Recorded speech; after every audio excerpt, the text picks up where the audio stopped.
it foggy outside. All the planes have been grounded. Ain't the fire inside? Let's all go stand around it. Funny, I've been there, and you've been here. We ain't had no time to drink that beer. Ladies and gentlemen, welcome to the Sandman podcast. I am your host, Brian W. Tosh, joined as always by our resident hack checker, Oliver Fullington. Yo, yo. Our producer and co-host, El Hilo del Hack, Tyler Fullington. And the man whose stories got stories, the hardcore icon. He's got 99 problems, but bananas ain't one. The Sandman Hack. How the hell is it going today? What up? It's hot as shit out. That's all I know. It is. But I'm on my way to Todd Gordon's house after we tape this. It's Friday afternoon right now. We usually tape on Thursday nights, but I'm going to hang out with Fonzie, Score, me, and Todd for a couple hours tonight. So it'll be good. And then we'll be together tomorrow. And we're super excited. This show's going to be coming out on Monday, but we'll already have had the event.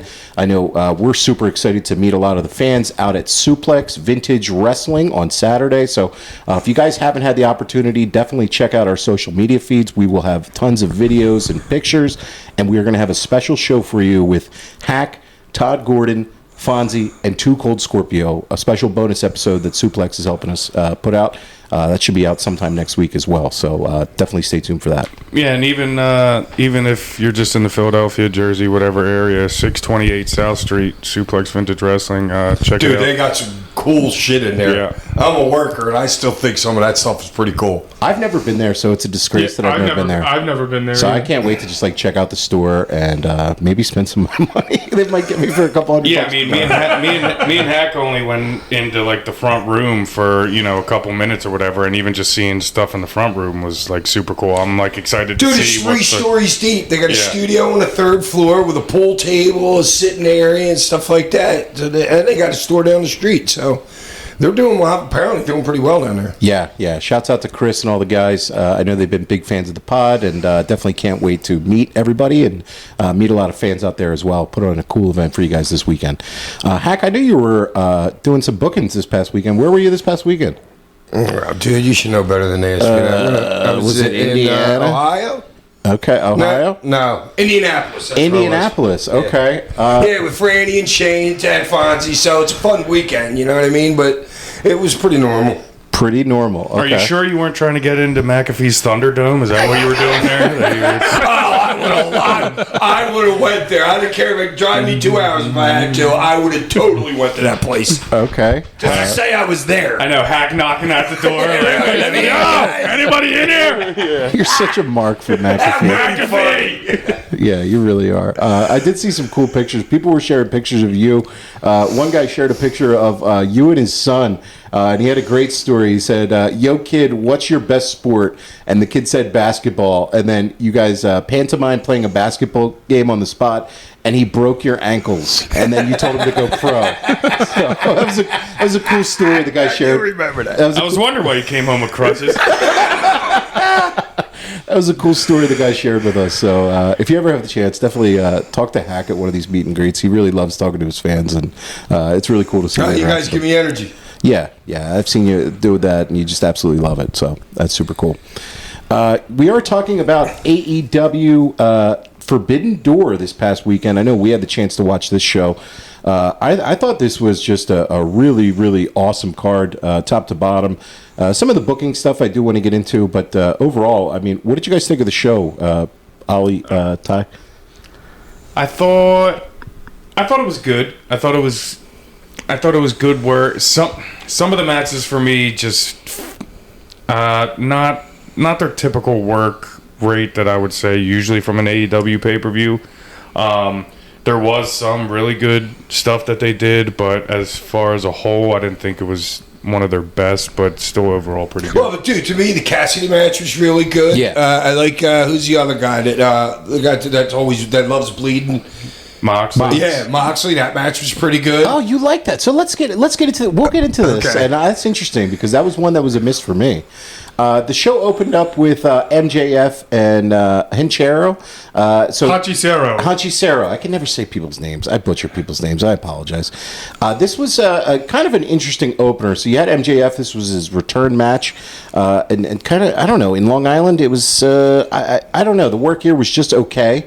I didn't think it was great, and then It obviously, didn't look to me like those two guys. It might have been the first time they ever worked together. I think it absolutely was looked the like first that time. to me. Yeah, I think it absolutely was the first time they ever got a chance to work together. But I thought he did some really nice selling of the arm, and I thought, 100%. He was selling the arm. If you're going to get your arm worked in the match and you're going to sell it all the way through the match, sell it like MJF just did. yeah, I thought that was really, really good. And then He's running the ropes and he's still holding his arm to the side. Like it's just so good. It was really good artwork. The one thing I have in my notes too before the match, MJF tried to crowd surf, and for whatever reason, That was funny. the crowd just did not take him and didn't. And I They didn't understand. MJF's like, what aren't you getting about crowd surf? Like, yeah, and then it just didn't work. I don't know. yeah, that was funny.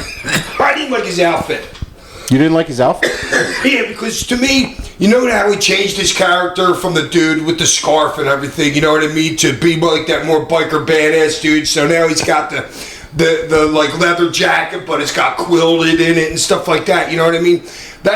He needs to have a black outfit on to me, than a bright blue outfit on. Okay, well, maybe after Wednesday night's heel turn, we might see some new gear from him.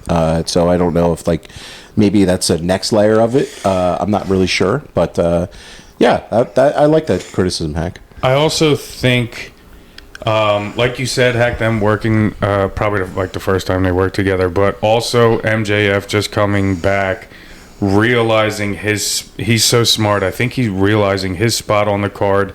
His gear is not, look at me, I'm the opening match. If you notice, he did his simple heat shit, but everything, it was just short, sweet, done. I'm the first match. I'm not overtaking anything. Like, let me get in, get out, do my shit. And I think that's just him being like, knowing his place in the card and everything like that. I think it's very smart by him. And I also think smart by him too, Ty, is realizing the lay of the land of AEW right now.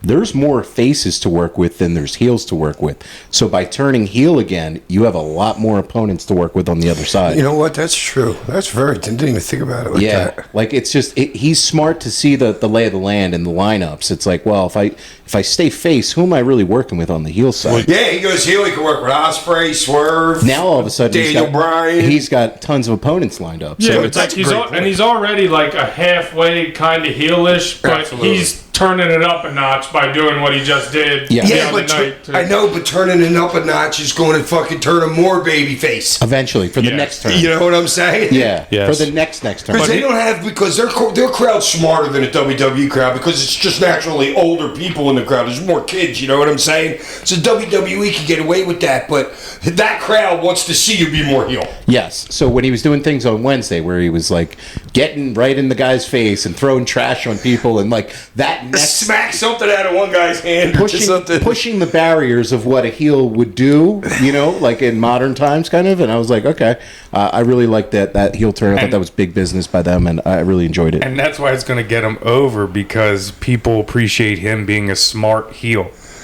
You know what? That's true too. Like, people appreciate him being a smart heel They'll and doing what that it he's takes. turning his character and everything. Right. Yeah. Took some time off, came back a new man. Yeah, Yeah. completely. Because they will think that. And he was miscast as a face, even though it worked and he did get everything he was over. just so good. That's why he was over. Right. He was just so good. Well, And he They got did things like the the him kangaroo and- kick, and he got all those things over because he was such a good performer. They turned him face, but he's better cast as a heel at least. Well, it's right kind now. of a face turn because of the Cole aspect Yes, of it. absolutely. It wasn't like just him turning face on his own. It was like the him and Cole aspect of, the whole thing, and then Cole gets hurt. So that's interesting you say that, Ty, because he finished the match with the Panama Sunrise and then a Brainbuster, which is the Adam Cole finisher. And then now that he's turning heel again, it's kind of like, are they just going to abandon the Adam Cole program? Because it kind of seems like they are. I don't know. I mean, You can always come back to it. No way they were taking I was time just- off and then coming right back. But just gonna say what that. choice do you have if he keeps getting hurt? You don't have much. Yeah, you really don't have much. And that, undisputed era, like, I mean, it's nobody's fault. It's it just is what it is. Yeah. You have to move on. You can't have a holding pattern for a future feud. Adam Cole's back. especially not for Adam Cole, who hasn't even really got any steam built up As a in heel. AEW yet. Well, besides the steam that he had with MJF. Yeah. So it's kind of like I think it's just kind of being thrown away for right now. I so think it'll be even better when it Later. comes back later. it's you gonna, know what I'm saying? It's going to be far Like- down the road though. Well, yeah, and, Wow, and what's that's Adam okay. Cole's That's fine, injury? I think. He had a broken foot, broken ankle, and he's been out for a while. They did the segment at the last pay-per-view where he gave. He did, mess him up and then cut the promo on the last pay-per-view they had. But I haven't seen Cole do anything physical besides that, and I'm not really sure as to the timetable for when he's going to be back in the ring. So I don't know. But that was the match between MJF and Henshin-Cero. I would give this like 2.5 stars. I didn't think it was a great match or anything, but it wasn't bad by any means. I thought it was a decent opener. Yeah, it was a decent opener, got the crowd involved, and obviously MJF went over. I think that's part of the reason why this match, to me, is like the result was never in doubt on this one. There wasn't a second. No, yeah, around a 3 for me. Like it was what it was. Easy, smooth sailing. Hack? Nothing. I give it a 3. Oh, he's going less than a Whoa! Wow. Now that we have Hack not grading people that he's friends with, I think we can get some actual star Oh ratings out of the yeah, guys. you guys got to understand that. Yeah, modern wrestling, I think we can get some real star ratings from this guy. Up next on the show was the Young Bucks and Kazuchika Okada versus the Acclaimed and Tanahashi. So Tanahashi, this guy is like an all-time great. If you have never had the chance, definitely go back and check out the matches between him and Okada. But at this point in his I career, think it's time to take him off the Forbidden Door pay-per-view. yeah, at this point in time, like every time he gets up to the top rope, it's like, oh man, I don't know if he can do it, and I'm like, It's like, is he going to make it to Yes. to the spot to where he's got to get to? yeah, and like he's an absolute legend, and he's the president of New Japan now. So this. Oh, I didn't know that. Yeah, he's That's stroke, dude. Yeah, he's running That's things now. serious stroke. He's running things now, and this is the first time since I want to say 2001 they do a yearly G1 tournament, which is basically like a World Cup style bracket. This is the first time since 2001 that he's not in the G1. So he realizes that he can't keep up with it as well. So, he was in a 6-man tag. Okada's on the opposite side. They've been in the ring 1,000 times together. He's in there with the Bucks. He could do some spots. But this match was just kind of like a card placement match. I didn't really think there was anything special to it. I actually thought the best part To me, anything the Bucks are doing right now is a filler. it almost is that way. And Yeah. it Dude, should they're tired of working. The best part about watching the Young Buck is Okada to me. Yes. he's the best part. He's the best part about it. Yes, but as a heel, like I really enjoy watching him like do his heel thing. I think he's hilarious. Dude, I do some of the too. stuff he was doing in that, like, Dude, he's hilarious. funny, man. Like he's doing great. Yeah, I think he is, but I want to see more of him. Yeah, for Like, sure. I almost think he's being handcuffed a I little love bit. him as a single. Yeah, like I think he's being handcuffed a little bit by I would being love in to the see him as a heel association. single. Well, think about who's running shit there. You know what I'm saying? You look at Jericho with the big bill. He's holding him down. You know what I mean? There's shit going on that the regular person really wouldn't see. But Yeah, there's to me, it's like that. there's some things like that where like they're kind of siphoning other guys' heat off. Why of- isn't Okada doing something with what's his name? Osprey. Yeah, why not? Well, where's Omega? Omega's hurt. Omega's hurt. He is is he? real hurt. Yeah, Like, Omega had diverticulitis surgery on his stomach and intestines, so he had a piece of his intestines removed. I've almost died 8 times. You're poo-pooing his intestines.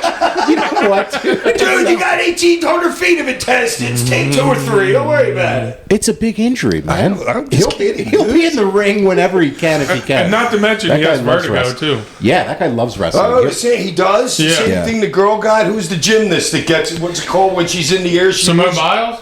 Does she get it, Who or is is that? it Gabby Douglas? I forget which one. I don't know. One of them get the same thing. Yeah, I forget who it is, but like that's like no joke. That shit. Yeah, I know. Apparently, I don't know. I know Ric I Flair had had some. vertigo too, but it was only when I was really shit faced. Well,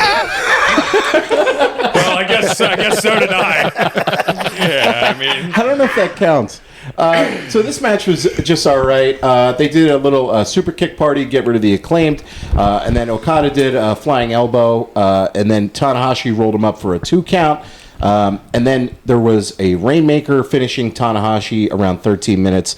I give this match, again, 2.5 stars. It was not bad by any means. It wasn't great. 3.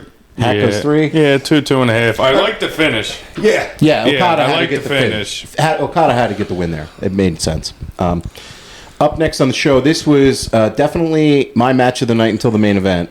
Daniel Bryan and Shingo Takagi. Man, this match was just...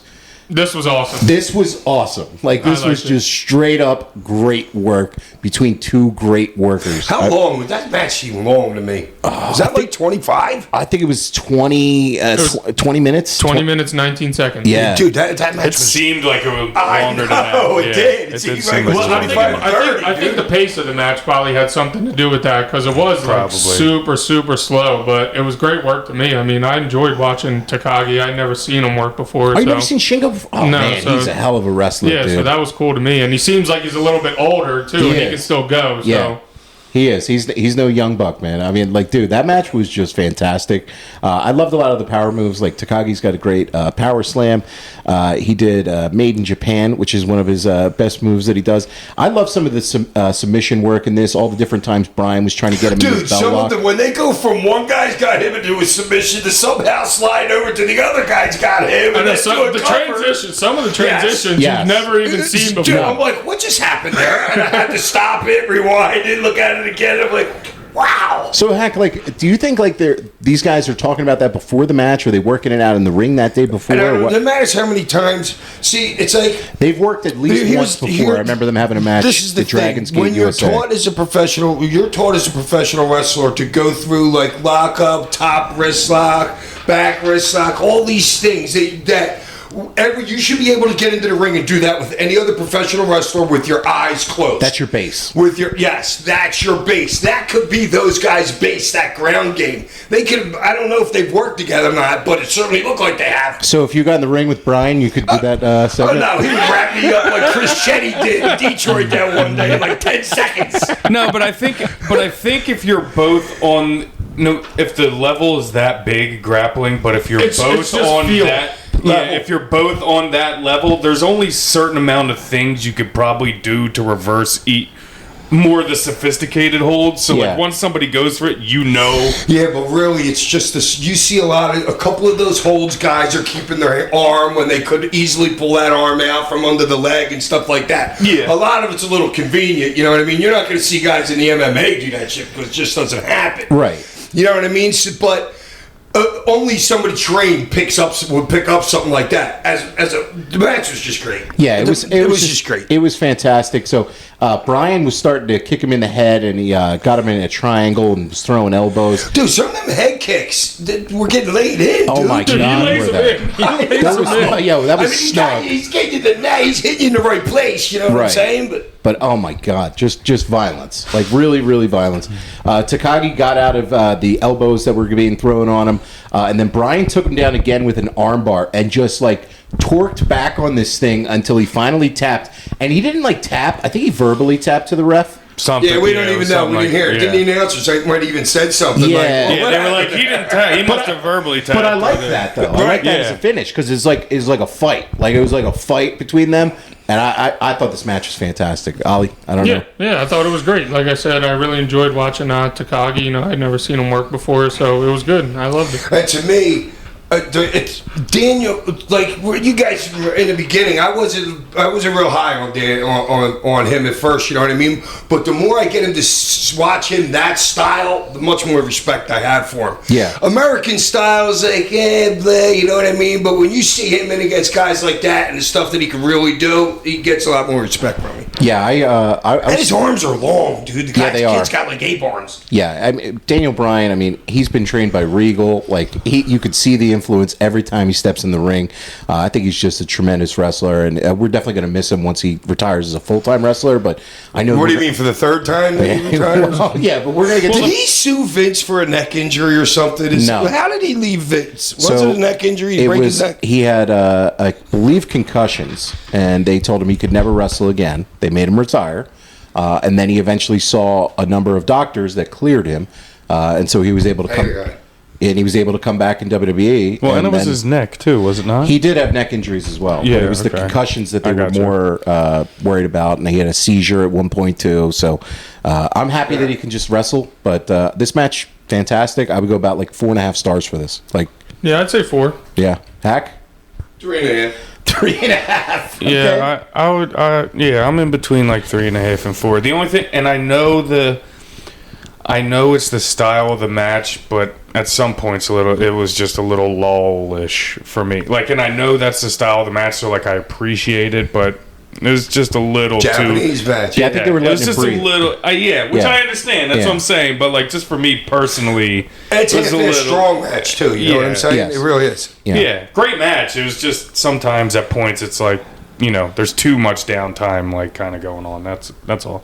Yeah. Up next on the show was Tony Storm and Mina Shirakawa. I thank you, Ollie. I can't say people's names sometimes, man. So this match was for the AEW Women's Title, and I thought that they had a really solid... Wait. Let's start out with her outfit to start out. Oh, she came out as Lady Liberty, man. It was great. Yeah, Whoever thought of that? Yeah. That was brilliant. Yeah. And she played it like perfect too. She did. You know? Yeah. She is so damn good. She is. That was a money entrance. I love anytime wrestlers do like a special different entrance for a pay-per-view. It just makes it feel bigger. You know what I mean? Like, for sure. And it just gave a vibe of like, oh, this is an important match. So the match was just really, really solid stuff. I thought I really enjoyed the work they did. I enjoyed a lot of the leg whips and things that they were doing. I really loved the Mina got her with a huge DDT that I thought was awesome, and then Tony used the glamorous driver. So I thought, I don't know, what did you guys think of the work in the match overall? It was good. I thought it was a good match. To me it seemed there was quite a couple like hiccups. One maybe where it was botched or they were lost or something happened. There was a couple hiccups along the way, but overall, I mean, it was good work. I mean, Tony's good, and I thought Mariah throughout the whole match, like her facials, the way she was acting because she's stuck in the middle, did very well with that, and they did a good job, like kind of. Yeah, it's like not too high, not too low with either of them. It was just like the same kind of torn face the whole time, which is Great what you art. want to see. That's great art in the match right there. Yeah. That's like Hollywood stuff. Yeah. But I didn't care what they did in the match. The end was the greatest thing ever. Yeah, I called it. I saw it coming probably 60 seconds out before I said they're going to do a 3-way kiss. Yeah. It's going to be great. So you heard the crowd pop. Oh, they did. So Tony did a bunch of headbutts. Some missed. Oh, God. Then she hit a Storm Zero for Hate the clean. those headbutts. Yeah, Hate anybody's headbutt. Then she hit a Storm Zero for the clean win, and then afterwards, Mariah May was conflicted and upset, and then Mina and her shook hands, and then they all hugged and kissed. And like you said, Hack, when they did that 3-way kiss, the crowd just exploded, and you could tell the direction is Mariah May and Tony. I think that's going to be a Wembley match. I think that's kind of where the booking's going. Against Tony Storm, Mariah and Tony. Are you thinking of Mariah turn? I don't think you'd even need to do a turn. I think she's going to win the Owen, the female Owen, and get the title shot at Wembley. I think that's kind of where it's going. I don't know. Oh, and then Mina's caught in between. Yeah, you could do that too. Yeah, why not? You know what I'm saying? So, I now they're like a tripod, like I don't want to say threesome, but they're like a triple. Yeah, they got the triple going on now, so you can build up that triple, them like being good up until them, and then Mariah wins the cup, and then now it's like, oh, here we go again. We're like stuck in like another, triangle. You could do a Luther turn. Yeah, but you can keep them together. When is Wembley? Wembley's in August. Okay, you could. Yeah, I don't think you should even dare think about breaking them up before you. This thing has legs. I think it does too. It has a lot of legs. Yeah, I think it does too. Like a year legs. Oh, you're going that long? Wow. Yeah, she's so good. She is. She's absolutely fantastic. And like, maybe you don't have to do a split. Maybe you could just do she gets the shot, and you still do the kind of like conflicted friends kind of thing. Exactly. So you don't have to break them up if you do the match. And it also helps too that Mina speaks English too, so she can also get like over with the crowd a lot easier because they can understand her Yeah. and things like that. So you can go that's good. longer They with can it. do so many things with Yeah. those three. Like, yeah, they'd be please stupid don't to break it. Yeah, they'd be stupid to break that up. No, I don't. So bummed. No, I don't I think love they will. that they ended it with all three of them together. Yeah, I did too. Oh, and her face, Tony's face was like, what's happening? Yeah. Did you see? She's like, what? All the W's are coming out of her mouth. Who? What? Where? You know what I mean? She was great. She really was. I thought it was just really, really fun stuff. I would give the match about 3 stars. Same. Yeah, it's about good. 5.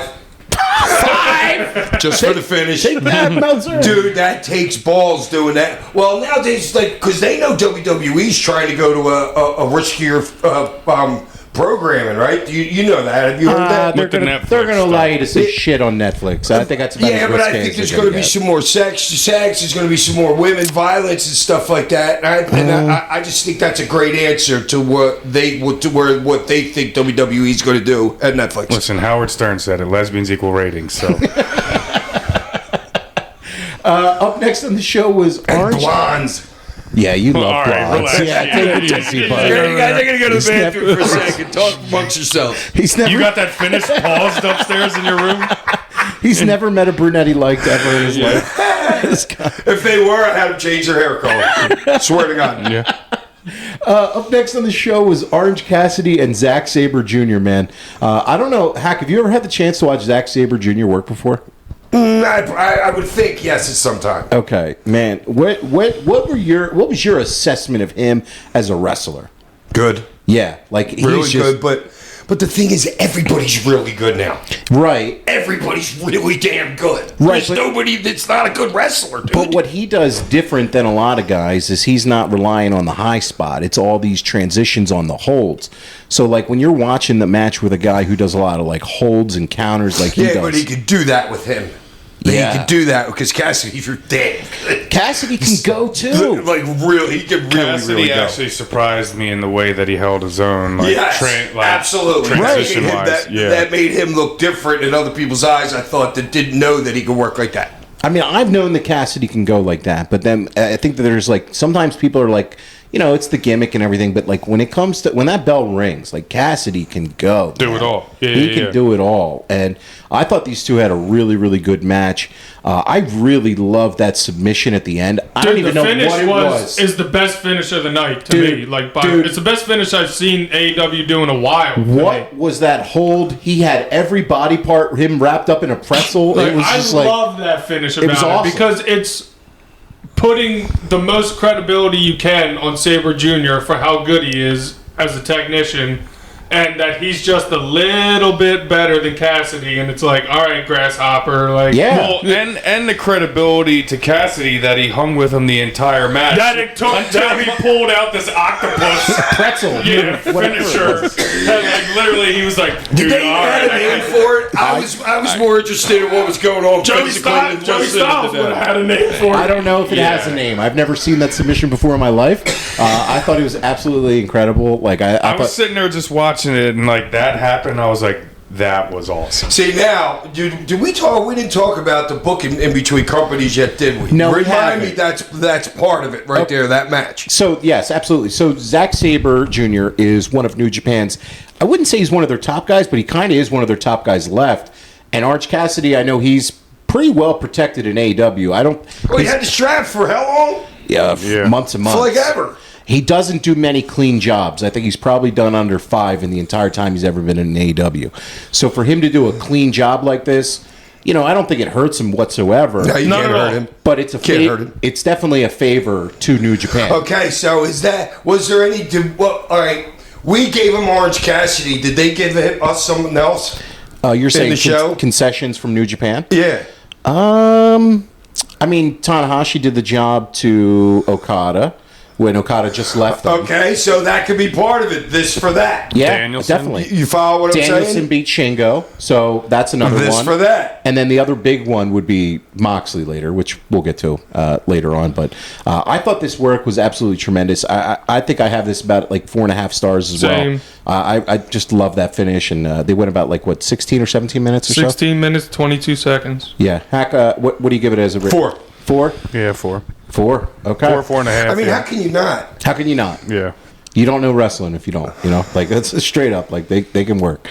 Up next on the show was, this was a match where, like, man, it kind of feels this, we say the same thing every month now about every single time he's on the show. Did this pay-per-view need this match? I don't think so. This is the Chris Jericho, Big Bill, and Jeff Cobb filling in for the bounty hunter Keith Lee, I guess, who's injured, versus Samoa Joe, Hook, and Shibata, who kind of have developed like a trios. Look, the match was not bad by any means, but this was kind of like... Hook looked better than I ever seen him. Yes, he did. He had some more fire or something to him than I've ever seen with that kid. He did, and the thing is, I think with part of this working with Joe is kind of like Joe's like, his mentor kind of angle that they're doing with it. Hook is getting to work a different style than those short 3-4 minute squashes, which we've seen for 2 years now. We need to take the training wheels off. Let's see what Hook can really do in the ring, and we're starting, like you said, Hack, we're starting to see some fire from him. He's so small though. He needs like clothes that make him look bigger or something. He needs to get rid of the short shorts and his wrestling boots. Yeah, it's something clothing wise, just to make him look a little bit bigger. I mean, how much do you think that kid really weighs? $145. Okay, yeah. I mean, him and Bill was ridiculous in the ring together. But you know what I'm saying? I'm like, oh my god, it's wrestling, and to me it works because in a way it's like we all know now from having watched MMA that just because one guy is this weight and this size and this guy looks like this doesn't mean that guy could kick that guy's ass. So, yeah, but that's weight classes in the UFC. Dude, you have Hook who's 145 pounds coming out like he's 911. And like, you know what I'm saying? Like, it doesn't go over well for like it doesn't go over. The gimmick doesn't go over well for me. The kid took the pin in the match, right? Didn't they kill him? He pinned Jericho. Oh, yeah, that's right. He hits Jericho with Jericho's finish. But even without that, he still was the shining light to me in that whole match. Absolutely. Yeah. And it should have been, considering it was basically... The story was basically those two. Yeah. If you're doing this angle that they're doing, and like, Jericho gets a lot of criticism for taking up TV time and everything, but, I mean, he does... The learning tree. I love it. I mean, I don't... He just always comes up with something that's like, how did he come up with that? Like, the learning tree. There's the learning tree. There's a freaking book. No, we know that, but like, just to choose something and go with it, like...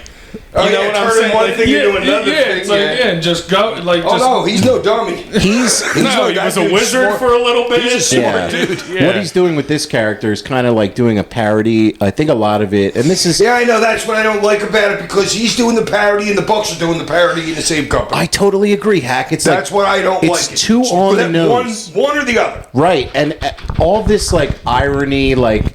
backstage, it's entertaining fans who read dirt sheets kind of people, stuff like that. Like, I get it. You're spoofing CM Punk trying to be like a locker room leader, right? It's funny and everything, but is it going to draw money? I don't know. It's not getting me. It's not getting me at all. Yeah, no, like I said, the best thing about it is Okada, just because he's hilarious. Like, right. But other than that, I don't have any care for like what the Bucks are doing. Well, I know, because think about it. How many matches have we seen? Those guys will put 160 spots in a match all the time. We see those guys do it all. So I can see in their heads, we're like, dude, we've worked our freaking asses off all over the planet in the last 10 years. Let's take a little time off and do a little something. I can totally see them thinking like that. Yeah. But it's just both of them doing it at the same time. That's the only part I don't like about it. Does not work. And, this match, it wasn't bad by any means, but for like a 15-minute match on the show, did we need this on this pay-per-view? I don't think so. And I think the show might have went a little bit smoother had it not been on the card. But again, I don't think the work in this was bad. I think it was really like solid, and I would go about 3 stars for the match. I think that's like a Rampage match. That's not Rampage. It's at least Collision. Whatever. It's at least Collision. I mean, I don't know. What did you give it, Hack? How many stars? 2.5. Okay. I'll give it 2. Okay. And I'm being generous.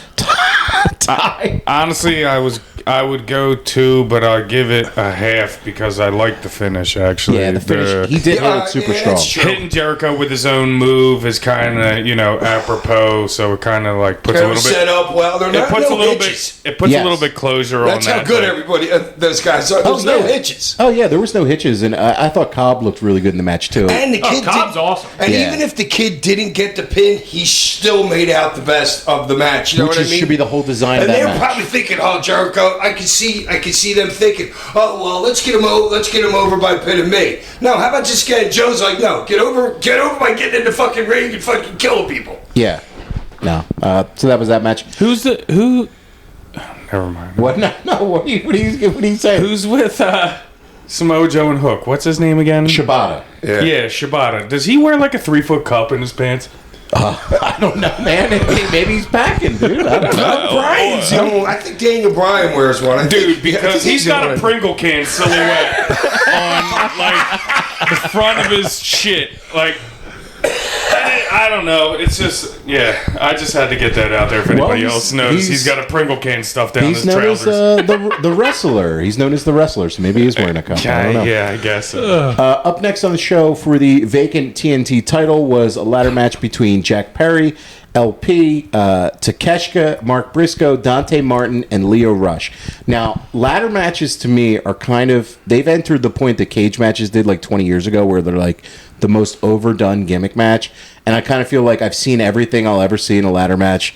They're kind of all the same to me, but this one absolutely delivered as a ladder match to me. I thought the spots in this match were absolutely wild. What about this one compared to the last one that it was really good that the guys had? I can't even remember the last ladder match. That's how often they happen.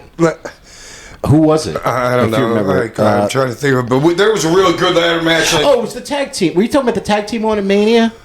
There was that one? Yeah. Okay. That was a good match, too. Yeah, I'm not hating. Like, they're always... I think this one was better. Yeah, this one because was you got better. 6 guys out there. There's 8 guys, or however many were out there, dude, and 15 ladders. It was just absolutely wild match, and I thought they really had a lot of, like, just creative spots, and I think what the cool part about this match is they allowed a lot of different guys to get over in the match without the one guy winning the match being the only guy to get over. So, like, obviously Jack Perry wins the belt. I kind of thought he would before the match. It makes sense booking-wise to give him that belt. I had no clue. Did you guys, Ty? I didn't really... Into it, I thought he was going to win. Yeah. And that's the only thing I really didn't like about the match is that I didn't see any other winner but him being there, especially with what the Young Bucks are doing and him being with them. I mean, it only makes sense to put him put it on him there. But I maybe would have, I don't know who, but I maybe would have went with someone else winning, and then you let Jack Perry win at Wembley where the whole CM Punk situation and everything happened. And he ends up winning the title back at Wembley. It's not a bad idea at all. Because it's not that far away, and you could have got somebody else over as a TNT championship for a little bit of time. I don't know who. I thought the crowd was really, like, they're waiting for this Takeshita push at some point. I thought you could have did it for him until All In and Jack Perry beats him. Now the problem with Takeshita is Takeshita's going to be in New Japan's G1 for a month. So you lose him for a whole month where he's working over there. So maybe they didn't want to put a belt on him then. Right. But he's also a heel. So I think he's miscast as a heel. The crowd's really for him.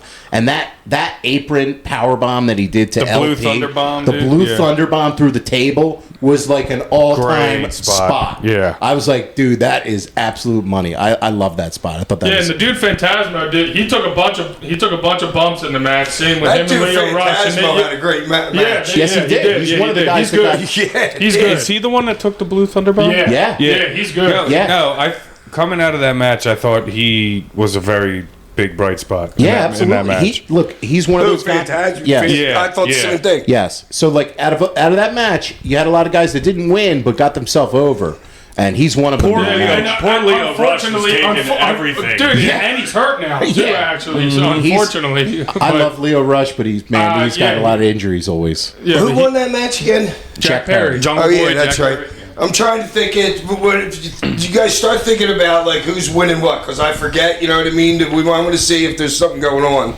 Okay. Or to So- find still what was happening in the back. So that was Jack Perry, an AEW guy winning the AEW belt. It makes sense they had an AEW guy to win the belt, but I thought the work in this match for a ladder match. I know, like I said, we've seen a I ton thought of it these. flowed really good too, and nobody was off on their timing. Everybody was in their spot when they needed to be, so it was good. Well, Yeah. yeah, you got 6 guys out there. You're laying there for 2 minutes. You better be freaking right on your spot. Yeah, but a lot of these ladder matches, like I said, we've seen them a ton over the years, but this one just delivered. So really fun match. Usually with the ladder matches, there's like a lull, and it's two. The thing where it gets me is the two guys are in there for too long doing their spot, and it makes everybody else look stupid. But all you need to do is roll in as the guys, his spots that are going on. Roll in there, go spin him around, have him duck, pop you roll out again. He goes back to doing what he's doing. And then he goes, they do a big spot. Here comes another guy. So you know what I mean? So you keep it going a little bit. That's what more. I'm saying. For them, they did it quick. Everything they did was quick and on point. And what's the Ring of Honor? Mark Briscoe. Briscoe. Couple great spots. Oh my God. God, he was the best in that The match. elbow to the Running outside. up to that dude. Yeah. Wait, what didn't he jump Dude, throwing something? if that table broke when he was going to put Jack Perry, the spot was great and the idea behind it, but if the table breaking would have made it a lot better. It would have been like an all-time highlight reel spot Yes, versus just absolutely. a great spot. Yeah. Oh, they were pissed it didn't break, I guarantee it. Also, Hack, he did the Terry Funk spot in the match. We love course. that. Every ladder match has to have the Terry Funk spot that Terry Funk created. Yeah, and I also like too that we Hack had that- no part of it. I also like too that we didn't see like 2 ladders set up and 4 guys like under the belt or whatever. It was really just every guy go for it. No, you get cut off. No, you get cut off. Yeah. Like, I like that part about it. Instead of guys just sitting there under the belt, like you couldn't just grab it and rip it down. Yeah, that is. If I were booking a ladder match, I'd be like, dude, you better not be on that ladder for more than 2 seconds without getting that belt. Nobody Like, should you ever reach for the belt. touch the belt Never. without getting Yeah. it. Yeah, never. You I have to hate- get cut off like 3 steps at most up the ladder. Yeah, you Yeah. should. You can't be on the ladder for more than like 2 seconds. God, or here's else, the thing. Like, Timing's everything. These guys, the problem is, well, just think about it. The ladder, the safest place on that ladder is the first rung because the feet are so wide Are apart. stable, yeah. The more you go up, so their problem is the first 3 steps are real quick. You know what I'm saying? And then it's like, oh, wait a minute, I forgot how to stop running, coming up a ladder. You know what Yeah, I'm saying? right, yeah, Like, it's dude, stupid. go to 1 and take 10 seconds to get to step 3. You know what I'm saying? but you gotta. Don't get up there and look stupid, being like, "Yo, where's the guy at?" Yeah. Or like you're Wait for my halfway, or you're spot. halfway up the ladder, reaching for the belt, knowing you can't reach it yet. Oh yeah. Or the guy hits you with a lamb, will hit you in the back, and people will sell that. I'm like, dude, seriously? Right. Nah, Yeah. I thought this And I was... thought they stayed away from a lot of that in the match, Yeah, which is yeah, I what agree. made it flow a lot better. Yeah, I a lot of agree. the ladder match cliches that we see. So this was... How long did it go, Ollie? About 17 This minutes? went 16 minutes and 56 seconds. All right, Yeah. so I think we'd all agree that what's his name was the biggest shine in this match. Phantasmo. Phantasmo, Mark Briscoe, Takeshita. yeah. they all- Everybody really shined. yeah, I thought... Like, I thought Briscoe was the most to me. Briscoe is so good, and then he cut a great promo on Dynamite. To me, it was like he was in charge out there. Oh well, Honestly. Briscoe's got the veteran stripes in that match. especially when it comes to working with ladders. He for knows sure. he knows everything like that too. Like And he was only Dave was going for a couple minutes, you know what I mean? But everything he did was big. Was Yes. his high spot, Was so he big. earned the right to be down Yeah. for a couple minutes. Yeah. big. Mark Briscoe, AW, more of His Mark arms are Briscoe. long as shit too. More of Mark Briscoe, and always give him a live microphone. That guy is absolute money on promos. I love Mark Briscoe. Shouts out to the I like his Briscoes. karate chop shit. Oh, What do you I call know, it? the redneck kung fu. That's great. This is great stuff. Yeah, absolutely. I love Mark Briscoe. What do you guys give this match? I'll go about 4 stars. On it. Same. I'd give a 4. I'm good with 4. 4? Yeah, 3.5. Okay, 3.5. Ty's being a tough grader today. I like it. Up next was the TBS women's title match between Mercedes Moné and Stephanie Vaquer? Valcour. I don't know. Valcour. I don't know on that one. Yeah. This match, It was interesting. The crowd really turned on Monet, which I loved because she was repping Boston. They were chanting "Boston sucks." I was glad to give it to Boston, but and I think they've done a course correct on her with Britt coming back, and then the next night they realized that she's miscast as a baby. She is better as a heel. It's a good positioning for her to be a heel, and Britt is a baby. So now you have that program for Wembley. But for this match, I thought the match was just okay. I thought that they did some really good work in it, but the decision was never in doubt, in my opinion, even though it was for the New Japan Strong Women's title. Mercedes winning it, it makes sense because you get her on your shows now for New Japan. But I don't know what you guys thought of the match. I think Monet's always been coming in as a heel. She just happened to be super over. I mean, they put her against Willow, who was and like as the new big addition in the women's division who's coming in, so everybody's kind of behind it at first. Right. But she's just natural heel to me. Yeah, Me they put too. her against Willow, who's like the baby of all babies. Right. You know Right. what I'm That's just saying? So I think she was always kind of heel. She's just been over, but them being in New York, and then you got the F Boston, this, that, the other thing. I mean, and she played it great. She did. She heard it and played it great, and because she was like playing that tweener, but then she kind of you saw it in her face when that was happening. She's like, yeah, all right, guys, F you. And you could see it in her face when the moment she realized and it turned. It was great. And the Stephanie Vakura, I had never really seen her work, but I came away super impressed with her after I've not never seen her having, work too, but it was good. It was Yeah, she that was was the first enjoyable time I've to ever watch. seen her. It was it was a little off what they were doing, but I was super impressed with Stephanie Vakura from having not really seen her much. Hack, what are your thoughts? I pretty much think everything that you guys think until I watched Monday night. Or Wednesday, you mean? Whatever it was. Dynamite. Wow, no, dude, I could tell on her face Monday night that she didn't expect to be the heel out in the crowd. Because the girl that came out at the end, I don't know her name. Britt Baker. Yeah, so those two were in the ring, and Britt Baker killed her. Yeah. Killed her. Yeah, absolutely. Killed her as in... But you could see she wasn't expecting it. The CEO was not expecting it. You could see it on her face Wednesday night. She was like... I don't know if that's necessarily true because... she thinks she's a baby face, I'm telling you. They think she's a baby face. Well, no, I don't think they do because when they had her come out on Wednesday, and this is Dynamite Wednesday after the pay-per-view. She sells the most merchandise, more than probably three of the other girls, maybe. Probably, Right. but I don't know their numbers, so that would just be speculation. But when you have her come out, first of all, she comes out, it was designed as a heel hack, when she comes out with the car, interrupting the promo, and then she meets the Young Bucks, who are heels, and they do a little heel thing, and then she comes out with her whole celebration. It was straight heel. She's expecting to be a heel at that point. Now, do I think that those CEO chants, that maybe kind of that stung to her a little bit? Definitely, because I don't think people are chanting CEO for real. Like that is the music.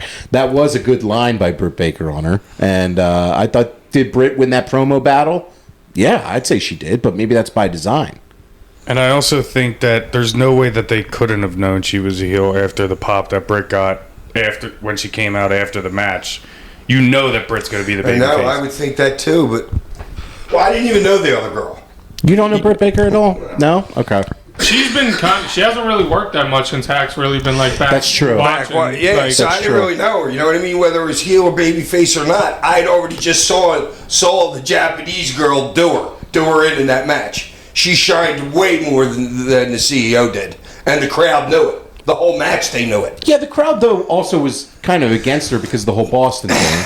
And I think No, but I came away from that match way more impressed with the work that Steph did than Mercedes. And I just think Mercedes needs to get in the ring more and just get her work rate up, and I think that match would have been a lot better I because agree. she looked like the one who was a little bit slower Yes. in that match, and she hasn't worked a whole lot in a little while, so I just think her getting in there will help that maybe. I do love Mercedes when she hits the moneymaker and then transitions it into the crossface. yeah. I think that's a lot better way to use that move and finish it than just doing the moneymaker bump, Yes. because it seems like nobody can really take that properly Smooth, or knows how to take it. So it's a lot better doing that and transitioning it right to to something the else. crossface, wrench back on it, and get the finish. Like I did really enjoy the finish. Obviously, like the post match stuff, I would give this about 2.5 stars. I don't know about you guys. So is the CEO full heel now? Yes. Yeah, I think You too, have, Ty? you have to go that Yes. way. No, I mean, she's going to Can get. it She's depend going on to who get her. she's in the ring with? I mean, she's gonna have her fans like out there. Yeah, she's going to have her fans, but she's supposed to be 100% heel. She's a heel. Yeah. What do you guys give it as a star? 2. 2? Hack? Yeah, too. Well, that's what we're talking about now. This guy. Monet and the other chick. The match was decent, but no, I can't give it more than a 3. I mean, I get something like maybe a 2.85. 2.85. There we go. Ty. Yeah, like 2.5. Okay. Yeah. Up next on the show was the IWGP World Heavyweight Title. John Moxley was the champion going up against Tetsuya Naito. Man, this one, I know you guys have ripped me for saying this in the past. This one never got going for me. I don't know why. I like Moxley. I love Mox. Like I loved just like the little things that they did on the show. You had multiple ring announcers from all the different companies announcing the people. I love the Japanese announcer. Dude, if I ever have the chance to watch, like I got New Japan World, which is the Japanese like WWE network or whatever, and you have the option to listen between the English and the Japanese announcers. I never listen to the English announcers. I yeah, why always would you? love. So, how's your Japanese right now? It's the shits. It's about as good Do you as my read English. the subtitles while you're No, here? Or is it even subtitles? No, I just listen to the matches. You know, it's because they give it a bigger feel to me, and I don't mind listening to it. All Like, right, listen to all me. Tosh can say is This is your hack homework assignment. Okay. Find what is this? You need to come back and tell me what suplex is in Japanese. All right, I will try to find this for you. You next got to week. learn something. You're I right. can do that for you right now on Google. I know. Acts like he's acting like you need Rosetta Stone. All right, I'll be your translator over to Japan. We'll go to I mean, Japan. come on. How could you just listen to it? I don't know any of it. I just whatever. It's just loud and it's fun. I listen to. I don't know. It's cool. But this match, I don't know, man. Like Naito is an all-timer, but for whatever reason, like he is past his prime as well. Like he's not as washed up as Tanahashi is, but he is definitely in the backstage of his career. And they don't have many options at the top of their card over in New Japan. So getting to some of the politics of this now, Hack, where AEW existing has caused other companies to have less talent. So think of all the guys they've taken from New Japan. You take Ospreay. Like Swerve, Ospreay, they'd probably be there. Yeah, you take Ospreay. And another 10 guys. You take Okada. You take all these guys from this company, and New Japan's business is not as hot right now because the yen is down, but also they don't have the star power that they had 10 years ago when New Japan was really going through a big boom period. And Naito is one of their last guys that's left over from that era, and he just. I don't know. This match never clicked for me between the two of them, and they seemed off on a lot of pages, and the finish itself was very awkward to me. The Destino, it seemed like they went for it and then went for it again for the finish. I don't know. This match just didn't get going for me. I did really love Moxley coming out to his New Japan theme, and he had an aura to him and a presence with, he looks good. He looks great. Yeah, he looked awesome. And one of the things that I liked about this match versus some of his other AEW work is this was straight working. There was no brawling. There was no blood. This was him as a worker. And Moxley could do whatever. And that's cool when he could go and say, like, nah, this is my New Japan Moxley. This is not my AEW Moxley. So I did enjoy that aspect of the match, but I don't know for you guys. What did you guys think of the match? I mean, it was a good match. I mean, I'm never really going to shit on anything that Moxley does because he's just great. But I'm surprised by the finish. I wasn't, because New Japan always wants their champion to be in the G1.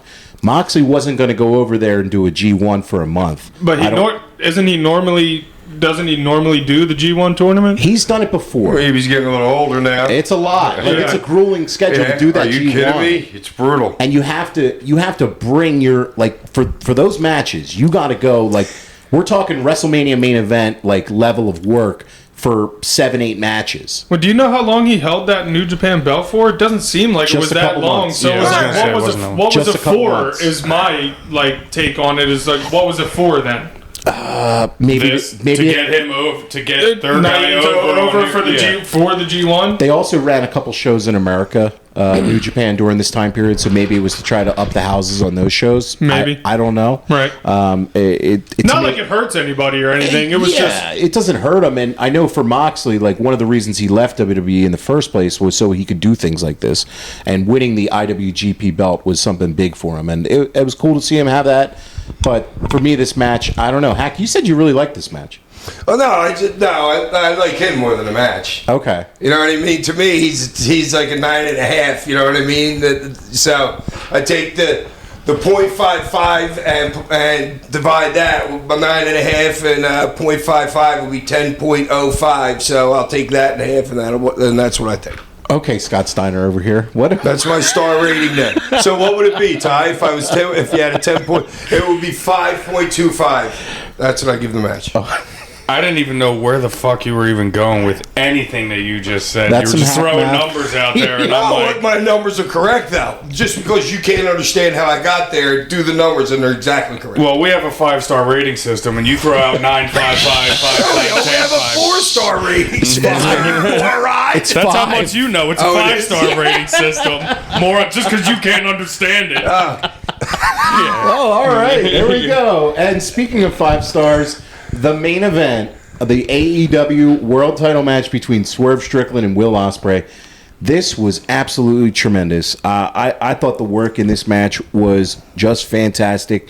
The performance that Swerve gave, because it was never in doubt to me that Ospreay was going to deliver in this match. Ospreay delivers in all his matches. To me, it was about, can Swerve meet the moment of this main event and this match with Will Ospreay? And I absolutely think that he did. And I think the timing that these two had together in the ring was picture perfect. I think it was money.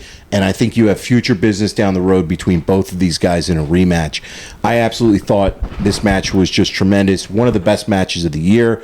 Was it as good as the Takeshita match or the Bryan match with Ospreay and them? I don't know. I think maybe I'd give it some time. dude. He's just so good. It's all so hard to compare. Yeah. Like it's just a good match is a good match is a good match. Like, But the crowd there, they're all standing the last 5 minutes of that match. No, that because was better than a good match. it was I mean, great. I mean, it's It was way great. better. It's great. It's like match of the year is what I'm saying. I don't know easily. I don't know if it's better than the Takeshita or the Bryan matches that he had, but they're all right there for my match of the year. I Like, saw earlier on Twitter. I mean, whatever weight Dave Meltzer's star rating holds to anybody, but Ospreay's got 7 5-star matches in 2024. I mean, he probably does. Like he No, knows- the Meltzer scale. Okay, that's but what it is. who's That's what giving I'm him the saying. 5? Whatever weight that holds to you. I mean, I don't disagree with that. I bet he probably has. Like, I mean, he's just absolutely tremendous. Like, the work that this guy's putting in, like, I think it would have been the wrong time to put the belt on him.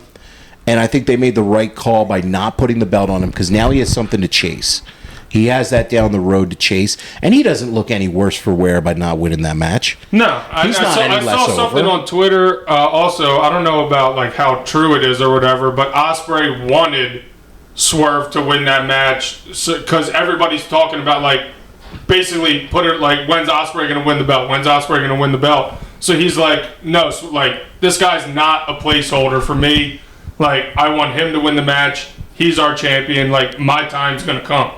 Wow, Well, that's- especially because Wembley's coming up, so he was like, I didn't want anybody to think he was a placeholder for for me at whatever. He set up the program with him and Swerve, is what I saw too. Like I said, don't know how much validity's to that. I see that. But- Me, that could be a total swerve. That could be him baby-facing double-double. himself. It's a Baby-facing himself double-double. for the politics hack? Who knows? What do you got to say about this match, Hack?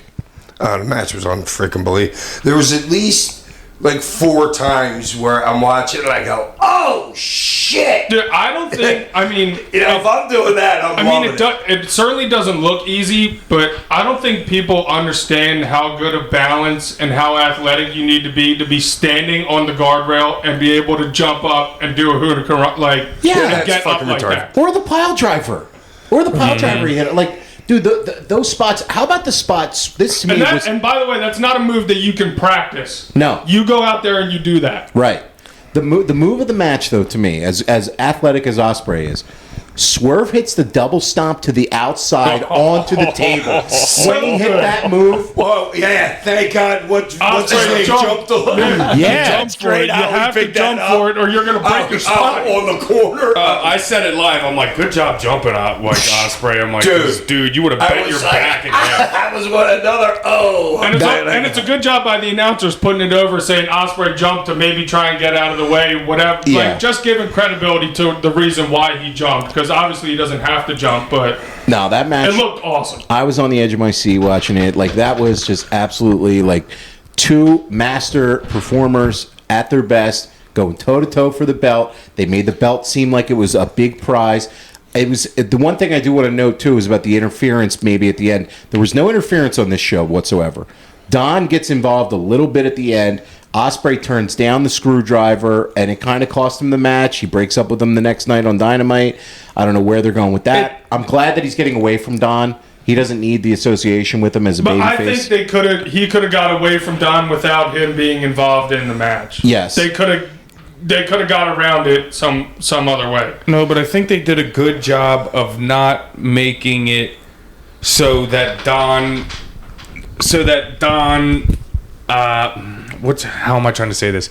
That he directly affected the outcome of the match. I thought that after the interference, that there was a couple moves in between the finish to where it doesn't make Swerve look like he just won on a fuck finish. He didn't. It was a Right. near fall, and then he killed him with the house call. Right. So I think they did a good job of, having Don look like he kind of somewhat screwed Ospreay, but not actually screwing him to make Swerve look stupid as your champ. No, Dude, and some of the sequences that they had was just like, and Swerve hitting the hidden blade, like, it's good stuff, man. Swerve ducking the hidden blade, and that series they had. And all the kicks, just like both guys throw great kicks. Like they landed fucking perfect. Dude, the wraparound kick that Nobody's Ospreay putting their does arms up. when he's like, he puts it right on the money every time, and you don't even need to put your hands The match up. Like is he's so not believable. He's not killing you with it. It's just perfect. Yeah, AEW has been really like hammering home the theme of where the best wrestle,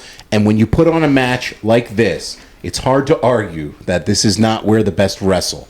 If that's your tagline, you got to deliver in the ring with that. And they certainly did on this show with this main event. Anybody who watched that show, if you watched the main event, if you thought the show was a little too long, I get you. But after that match, I don't know how you watch that. You're not like... And they told the story, man. They did. Through the finisher, everything, the ebbs and flows of that, they told the story perfectly. And it was my favorite... I think it was my favorite Ospreay... Like, my favorite match. Like, I'm not going to say best, this, that, the other, because, like you said, there's a Takeshita. Like, but just as far as, like, match flow and, like, fun and, like, storytelling, I think it was my favorite.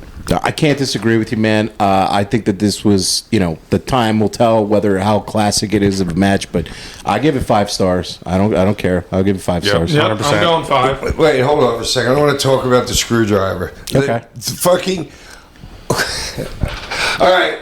I'm thinking whoever's deciding this is like, all right, well, everybody does brass knuckles. Let's do something No, the else. screwdriver's his thing. Yeah, it is. Yeah, his it thing. is? Yeah, it's been used. Don Callis has He's used giving it it to in finishes Omega. before. He's giving it to like other people to use. Like that's his Like thing. they stab people with this thing? Yeah. And they get blood with it? Yeah. How many guys? Oh, I had no idea. I'd never seen No, that. yeah. That's like it's not like just a random screwdriver. Yeah, it's not like, open the toolbox. What do we got?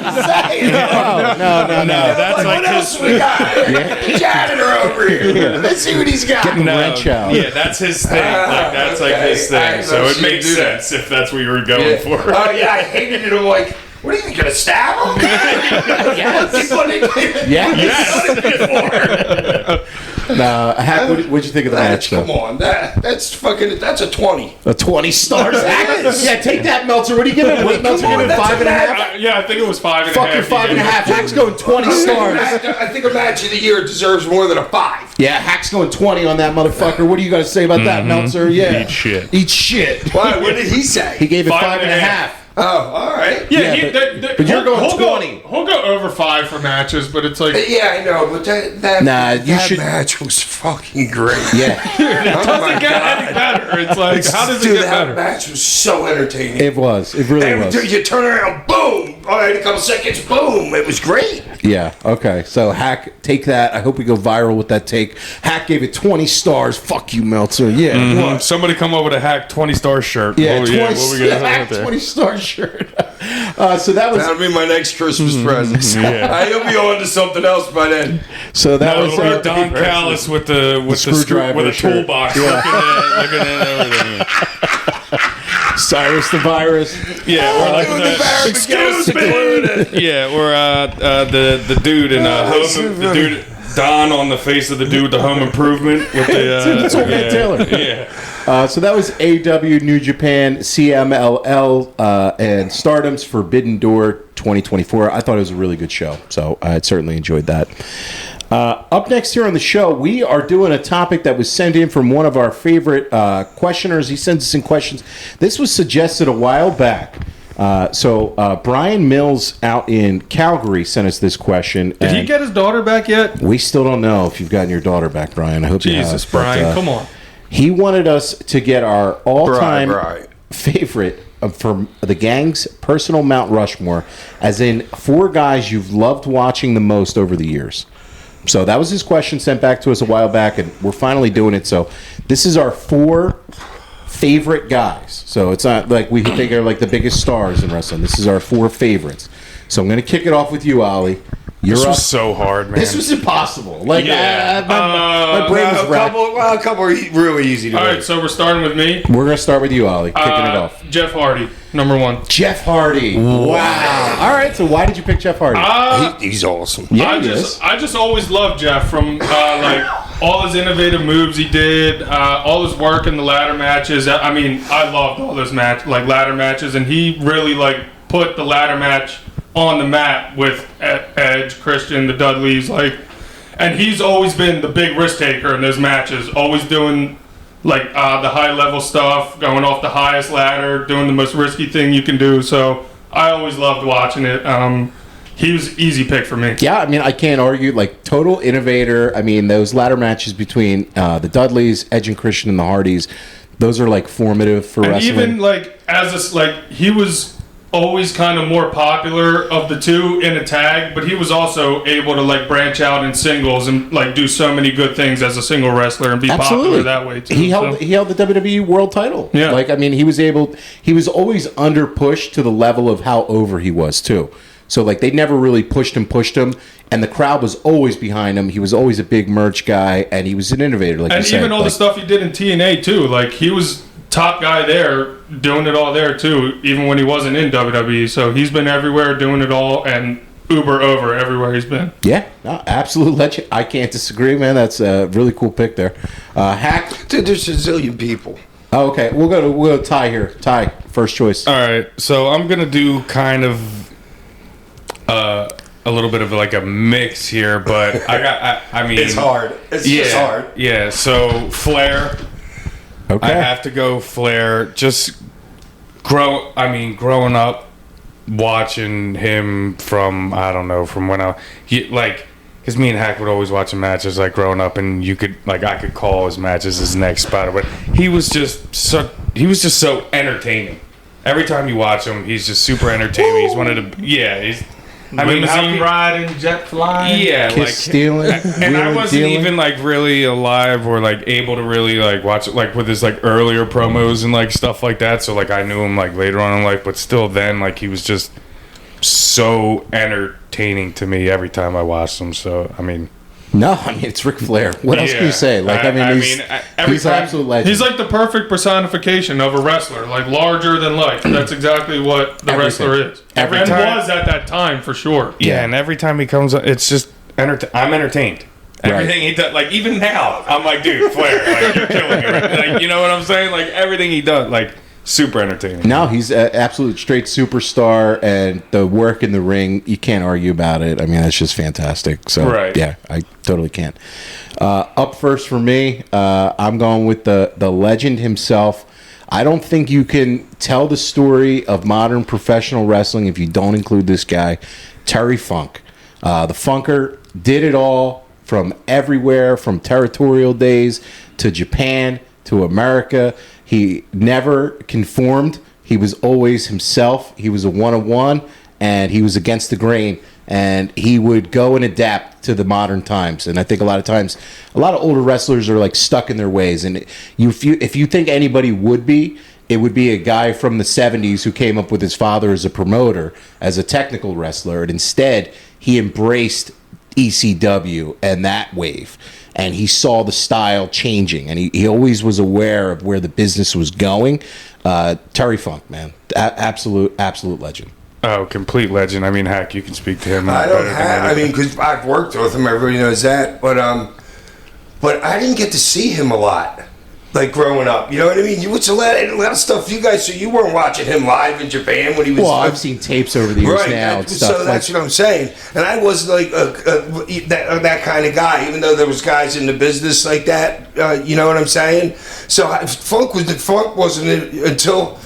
He was Chainsaw Charlie. If you guys, Yeah. I think that would have been his first time in the WWE. No, he was in the WWF. WWF. He was in the WWF in the 80s, but The WWF? WWF in the 80s. Okay. And for me, the first time I probably ever saw him might have been ECW, it might have been WCW, but I remember like a buddy of mine in middle school introduced me to the Born to be Wired match between him and Sabu.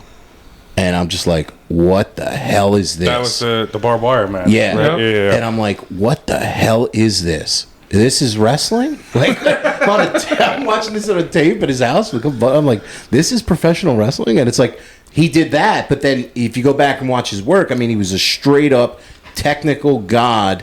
Him and his brother in Japan, in all Japan, and all the work that he did across the world. Like Terry Funk, I don't think you could tell the story of wrestling without him. Like honestly, Yeah, 100%. Now, Hack, you said you hadn't like really seen Terry down. When was like the first time? Like, was it like not on like TV or? I don't know. I was probably in Japan. I was in Japan with him like mid '90s. was it? Do you You know remember? what I'm saying? Was you only remember like ever seeing him when you were a wrestler? Like, do you like? Yeah, because he wasn't even on TBS. Do you remember the Flair feud he had in '89 though? Where? In WCW, they had a feud in '89. It was a big feud. He came back out of retirement, and he Yeah, like. I had to be watching it Yeah, then, but I just started. That was my first year of wrestling, I think. I would imagine you were like really watching it at the time because that I was just don't remember it. yeah that was And how long did it last? like 6 months. Or All so. right, a cup of tea, and then he was gone. Yeah. Okay, well, That's you what he know did. what I'm saying. So he wasn't there long. Yeah, that's what he did. I mean, he was a vagabond. Like, he was a traveling wrestler. Like, Yeah, that's what he make more started. money, yeah. But that Look was at always that. I mean- smart because he kept his leverage.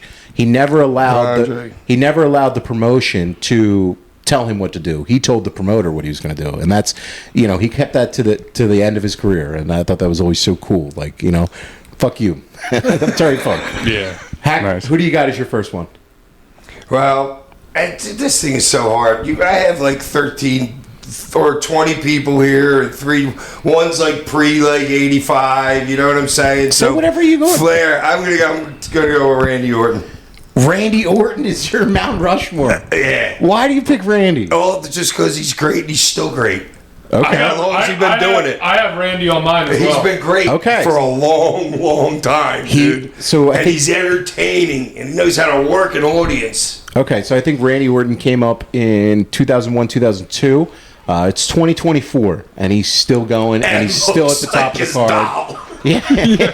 He really I know he does. looks like straight action figure. He does. He looks like G.I. Joe coming out He's there. so much like- bigger. Yeah, than and he's those still dudes. just great as ever. I mean, like his heel work has always just been perfect. He's like the picture perfect heel with his facials, the way he works it, the way he works the crowd, and he's always been able to do everything in work. Like he doesn't do a lot of like gimmick matches, like you say, but he can do them, and they've always been really good. Anytime I've ever seen him in them, so he can really do it all across the board, and he's been doing it forever. My thing with Randy, and it's not criticism of him, It's more so the booking. I think, like WWE's booking sometimes has really done him dirty. Programming him for things like the Mania where he went up against Triple H, for example. You build him up super, super, super strong, and then he's just there to get squashed by Triple H. Like, there's things where it's like, I wish they've protected him better for the quality of wrestler that he is over the years. And, I'd say that's kind of hampered his performances over the years a little bit in my eyes. Yeah, I mean, I love Randy. I don't think you guys are wrong there. I mean, well, there's no right or wrong. It's your personal thing. But yeah, I love Randy as well. Okay, so you had Randy, so that's 2 for you. Let's go, Ty, your second one. I have to go Rey Mysterio. Oh, I got Rey too. I had Rey as well. Nice. I was not expecting that. Yo. Just ever, as a young kid, just first seeing him in ECW, and then WCW and WWE, and he's still doing it. He's got 30 plus years of, not in-ring experience, but, in the business, doing it at a very high level for this long. I mean, but he's really a big part and responsible for popularizing Lucha Libre in America. Absolutely. Oh, 100%. Paul and stuff brought him over, but Ray's the one doing the work. Yeah, I think Rey Mysterio, you can make a really good argument that there is nobody out there in wrestling who has a bigger body of work for television matches in history. Because like you said, Ty, since 95 to this day, like he was in a 3-way with Kevin Owens and AJ Styles on SmackDown like 2 months ago. That was probably like a 4.5-star match. And I'm like he's still doing it. This guy's been doing it since 95. And he's innovator, and the style and the work that he does. And I could go, like, Rey Mysterio, if I went his best 10 matches, I'll take the Pepsi Challenge with anybody's best 10 matches for career. If you want to say, go give me your best 10 out of this guy. Rey Mysterio's best 10 will be up there in competition with anybody's best 10 ever. 100%. And I got just 9-time Cruiserweight champ, 8-time Tag champ, 3-time Heavyweight champ, 3-time United States champ, 2-time Intercontinental champ. And that's just like WWE, WCW. That's not counting like Mexico or wherever the hell else he's going. Yeah. But like 30 plus years at that, like you said, being relevant like each year of the thing. Like, it's not like, oh, he was off for a couple years, this, that, the other. And just, I mean, dude, he was a little guy flying around. And being able to work with anybody. Right. Like having matches with the Big Show. Anyone. Being able to work anybody. Yes. Yeah, right. Anybody. He was just so entertaining to me, and the longevity and everything that he's put into it. No, I mean, I had him on my Mount Rushmore. I thought I was going to be the only guy with him, and I was like, dude, that's 100% Rey Mysterio Jr., absolute legend, and yeah. All right, so all of us too. Hack, you're next. Your second guy here. The Rock. The Rock. Okay. Also on mine. Oh, so this. Oh man, like father, like son. I have The Rock also. Wow. So, okay. Tell us why you picked The Rock. I mean, I don't even know if you need an explanation. I mean, one of the most entertaining people ever in the business. I can't argue. Literally, he's great, and he still is. Yeah, dude, he just had it all from like singing with the crowd, and then you can do the baby, you can do the heel, you're the people's champ, and then they hate you. Like he's just, and he played into it so well, like being Hollywood Rock, being the character, and I think it kind of accentuates everything now that he came back and also did so good, like with Cody and with Roman and everything like that. So might be a little recency bias, but I've always loved The Rock. No, and even like his early work as like a heel, when he went from, like, what was it, like the Nation of Domination, and then to the like, corporation. And then he got away from that, and he was such a good. I mean, his in-ring work, his selling has been one of the best. Oh, such a good seller, such a good bumper. His seller, his bumper, everything, and he's the best on the mic in the history of business. Just super and just like entertaining. feeling the crowd out there, like really letting it breathe and knowing when to like do the right thing. He just always had it on perfect. Now, I don't timing. have The Rock on my Mount Rushmore, but I would like to add, he's also a selfless wrestler. He does business. Yes. And a lot of these guys, if you look back in history, are very, very, gets it. very protective of their spots. The Rock always did business. He was never afraid to put somebody over, whether it was Jericho, whether it was Lesnar, whether it was whoever. They would put him over to do business. Because he knows he's going to get more over than them no matter Yeah. what. Yeah. The Rock. No, you know what I'm saying? Like, but I'm just saying he gets it. Hack, what do you got to say about The Rock here? The Rock? Yeah. You started with me. He's the man. You guys said it all. No, I know. Do you have anything else to add? Hack just wants him to send him those Versace Yo, belt Dwayne, listen here, Dwayne. Forgot about that. Dwayne, Brian Gewirtz, whoever is running things for you, man. Hack needs a pair of those Versace pants. I say 36-inch waist, but that will be a lie. So That's your work, Dwayne. let's do a 42-34. Asking for a friend. Asking for a friend. Didn't somebody send us a picture with Hack in those? Yeah, they that's did a great hilarious. Photoshop. Whoever did that was awesome. No, I can't argue with The Rock, man. The Rock's fucking a legend. So for me, this would be number 3 for me. I'm going with Bret Hart. Bret Hart. Understandable. All right, Bret Hart to me, and I'll tell you why. For whatever reason it was as a kid, like you know the business was a work, but Bret always brought a sense of realism to his matches. The formats of his matches were always constructed like somewhat different from the one before. So yes, you have your pattern move set and everything, but when the work and the craft that he put into his finishes and was just so like always like ahead of the time. Whether it's I think about like the match with Piper at Mania 8, or I think about the match with Austin at Mania 13, or I think about the feud with Owen and the work that they had by putting him over at Mania 10. Like Bret Hart always had a sense of like next level wrestling thinking. And I just always appreciated that. I know he's just a straight up legend in the business, and he is exactly what a top guy is to me. So the Bret Hart, absolute legend, and on my Mount Rushmore. Yeah, he's for some reason he just never really like resonated with me. Like watching, like it was like, yeah, he's good wrestler, this, that, and the other. I don't know. It just like not saying like not to impugn his work or anything like that. I think he's awesome.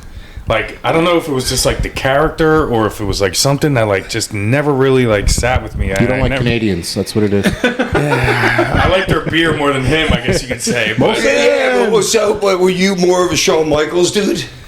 probably. Yeah. I was more of a Shawn. You're one Yeah. or the other at that era, you know? Yeah, I mean, when that's going on, I'm like 8, 9, 10, whatever. And Watching Live Wire Saturday morning. Yeah, and like, I mean, well, and I'm also at the ECW arena watching those guys, so it was a little bit different. That was my wrestling then, But yeah, I guess you could say I was more of a Shawn Michaels guy. The Bret Hart just didn't like resonate with me, but obviously one of the best workers in the business. I mean, I can't argue with that. Yeah. Hack, any memories of Bret Hart? Any thoughts on Bret Hart?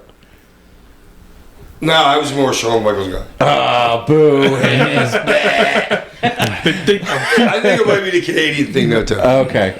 So, Ollie, you have anybody left? Yeah, I got one spot left. One left. Who do you got? Eddie Guerrero. Oh, man. It was between Eddie. Are you freaking kidding me? Do you have him too? Right there. Oh, God. You too. Man, seriously. Father, son? Jeez. All right. I can't argue. Why did you pick Eddie Guerrero? Well, I mean, in-ring work, it's just, he could stack up with anybody. I mean, his time got cut short, unfortunately, because I think he still maybe could have been possibly going today. He was always in great shape, could always go with anybody, always have super long matches, and he just got it. Like, he just got being a heel, and all the little antics that he would come up with, like untying your boot and putting you in the ankle lock and taking off your boot, and then you get the win over him. That Like, was it's just great. It's just perfect. Like, it's a way to bring levity to wrestling, but also be a heel. Like, he Coming out in the car, bouncing. yeah, like he just brought the perfect combination to it all, and like it's just easy pick Could for have a me. main event with anybody. Anybody. Straight up anybody. Work with anybody, any size, and have like a real like believability to it too. Like Eddie was just an absolute tremendous performer, and like you said, had he not passed early, like he could still potentially be going today. Yeah. Like, and being at the top of cards still today. Could you imagine the work he'd be doing with, like, Dom and Ray today? Who knows? Do you know Who what I knows, mean? man? Like, who knows? And the stuff that they did with he did with Dom and Ray back in the day was like crazy, but it was also resonated with me because I'm like the same age Dominic is, so I'm sitting there watching it like, man, this shit's crazy. You know what I mean? Like, you know what I mean? Like, how would I be thinking if I was this kid? You know what I'm saying? Or like, how would I be feeling if I was this kid? So like, they just got it. Yeah, they really did. And again, like similar to Funk and similar to Ray, similar to Bret Hart. A lot of these guys we picked they're from wrestling families. You know, Dwayne, they're from wrestling families. Randy, they're from wrestling families. That's a good point. That's besides Flair, I think everybody we've named is from a wrestling family. So like, I mean, Mysterio, yeah. Mysterio, yeah. Eddie, yeah. Brett, yeah. Randy, yeah. Dwayne, yeah. They're all wrestling families. Yeah. So I think that's kind of like our one common ingredient here. If you want pure greatness in the business, come from the business. So I don't know. Any thoughts on Eddie, Ty? Yeah, there's nothing else you could say other than what you guys just said. I mean, great technical worker, great. I mean, like he's in ECW when I first saw him, it was him, Malenko, you know, Mysterio. I know, you're like, what am I watching right now? Like, Yeah, like it was so different. I mean, even for me back then, because I'm watching, you know, New Jack beat the piss out of people, like, and, you know, shit like that. But then, like, here comes Eddie and all those guys, and then watching how his character evolved, and he just took it to a whole nother level. The low rider, the lie, the cheat, the stealing, and it's like you're a heel, but everybody loves you. I still You know love what I mean? that. Because it just is. One of my- It was the script writing was what got that there. You know what I'm saying? Yeah. Yeah. One of my all-time favorite pieces of wrestling merch that I ever owned was that Eddie Guerrero Scarface T-shirt.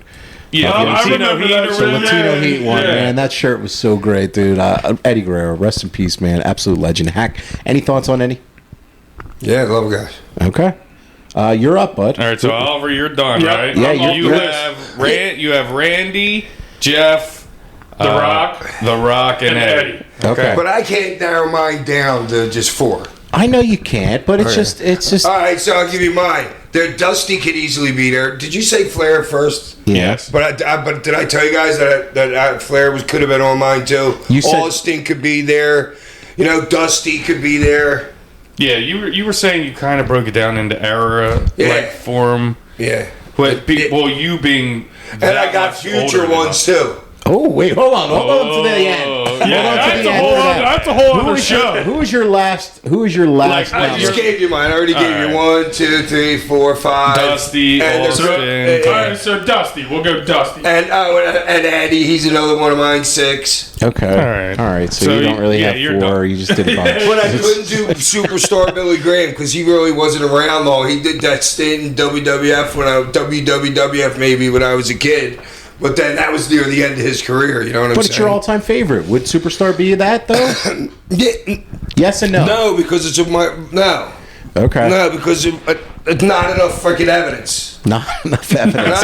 Not enough Inclusive that. He didn't have enough. Yeah. Well, I he didn't said have that enough. about somebody else too. He didn't have enough That I didn't years see enough to, of it. to be the Hall of Fame run or whatever, the Mount Rushmore run. Ty, who's your last name? My fourth and final, Hack's probably gonna hate, but Chris Jericho. Wow, the mechanical one. I Chris thought Jericho. about you. No, I know you don't. I was He's an thinking, entertaining Yeah. motherfucker. I was Yeah. thinking about him on mine too. Dude, I mean, so I grew up. Obviously, I saw him first in ECW when he first got there, and then I guess did he go to WC? Yeah, then he was in WCW for a little bit after that. But like the whole countdown to what Millennium Dude, Countdown that's to one of the best Y2J. debuts. Yeah, Maybe was- the I was best talking debut about when they ever in were a counting company. down on the clock and he came out. Countdown Yeah. to Dude, Millennium. that pop was I just saw it on my Gigantic.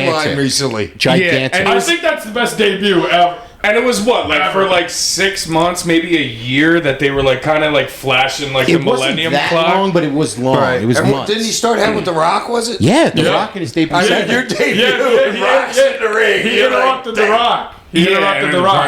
And it's just, you know I got you. Boom, break the walls down. Like that was like, dude. sing it time. That was like the sickest shit when that like first like started and came out, and he's just evolved. Like he's been so entertaining. Like You over just made the years. list. Yeah, like the list, like everything he's done has just been like super entertaining over the years. Great worker. I just love watching everything he does. Yeah, I can't disagree with Jericho because when you look at it and you say if you want to tell the story of modern wrestling, I said you have to tell Terry Funk to be in there. You have to have Chris Jericho in there too, almost, because Jericho did Mexico, Canada, Japan, ECW, WCW, WWF, and now AEW. Oh, his credentials are unbelievable. Those credentials, Yeah. like that run, like having been in every territory, like across the world, that matters. And really helping start AEW, being Yeah. like the big name, the driving force behind it to get it to where it is now. Yeah. So I have like a couple belt stats here for him that I got up. 7-time heavyweight champ. That's throughout WCW, WWE, AEW. okay. 7-time heavyweight champ. 5-time tag team champ. 5-time cruiserweight champ. And 9-time intercontinental champ. That's just here. He probably was winning tournaments over in Along Japan. to go. Yeah, they had plenty other belts listed. I just gave your basic. He was Yeah. over more in Japan before he was over here. Yeah, Right. he had the big the Super J Cup over there, and he was with War over there, and he was with CMLL in Mexico, and like Jericho, straight legend And in the that's business. 30 plus year career of him doing it. Looking up the stats, I think it was like 90, 91, 92, something like that, where he came in. I mean, and still super relevant, still doing it, works every week. Like I said with Mysterio, like works every week. Like Not to mention while being in the lead singer of a huge rock band now yeah, too. Like, right. He's doing it all. Like he's Fonzie, right? he's just always been super entertaining. And to I me. think the other thing I too can't with believe I knew that. you got his band right, Hack. Way to go, dude.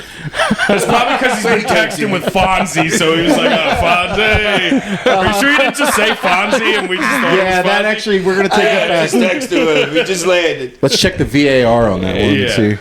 No, but the thing about Jericho too is like similar to Funk is the variety of opponents. Like if Yeah. you were to go down and look at the cage match for Jericho, he's worked with everybody from Hulk Hogan to El Dandy. Like it's just it's like that says a lot. Like about you could be in the ring with those guys and do both styles like that and be at different places in the card. That just shows what a performer you truly Dude, and are. just the constant reinvention of his character. Yeah. Like every few months, even in AEW, it's something different. It's the Wizard. It's the Learning Tree. It's the Ocho. You just made the list. The Y2J, the Lionheart. You got Yeah. everything. everything he's got, and like you said, dude, he's worked with Rock, Austin, Hogan, Triple H. Everyone. Every Shawn single Michaels, person you everybody. could name. And then now all the modern guys of today. You're working Right. with the Kenny Omegos, the Orange Cassidys, like all these guys yeah, the as well. Danielsons.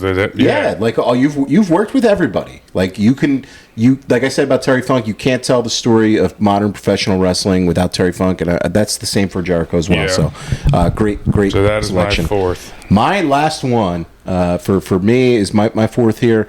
I got to go with Steve Austin.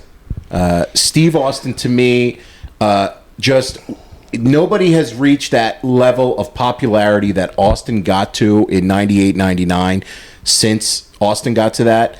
And the work rate before that, him in the early 90s as a tag wrestler with Brian Pillman and his work in the Dangerous Alliance in WCW. What were they called again? The Hollywood Blondes. That's right, Him great and Brian, name. him and Brian, Flying Brian Pillman, and the work that they did as a tag team. Austin wanted it, and he did it. Like he wanted to get that brass ring and be the top guy in the business, and he grinded till he got it. And the work that he did as the Steve Austin character, it was revolutionary for the business. And I think it's just the biggest star to ever come out of the business. In the business. Now, The Rock obviously has totally surpassed him by being the actor that he is and everything, but Austin has maintained this level of power that he can say no to WWE. And a lot of guys just always say yes when they need a check. Like this past year at Mania, they wanted Austin to come in for that finish of the main event, and he was like, nope. Like he still has that politic and power behind him. And look, Austin to me as a worker, you can always see how much a guy wants it by the way he hits the ropes. And Austin always hit the ropes like Yo, you can, man. You're laughing. Why are you I've laughing? been in the business a while. And I just never heard anybody say those words before. Bro, look at the way he hit the ropes, man. He hit the ropes like his rent was due, man. Seriously. I'm serious. I'm serious, man. You're laughing. Somebody put that on a shirt. Yo, He hit the ropes like his rent was he due. did. Yo, he did. I'm serious, I bet you Maven's got scars on his back from running the ropes, but he didn't. But the rent wasn't due for Maven. Huh? The rent wasn't due. Maven, he won the tough enough. Yeah, do you remember him, Hack? You remember Maven? He didn't make my Mount Rushmore. No, I'm I serious. know he is. I'm serious about Steve Austin, man. No. And, like the promos as well. Like, Dude, and just everything he did with Vince, like he was Yeah. the perfect anti-hero. Yes. I mean, if there's a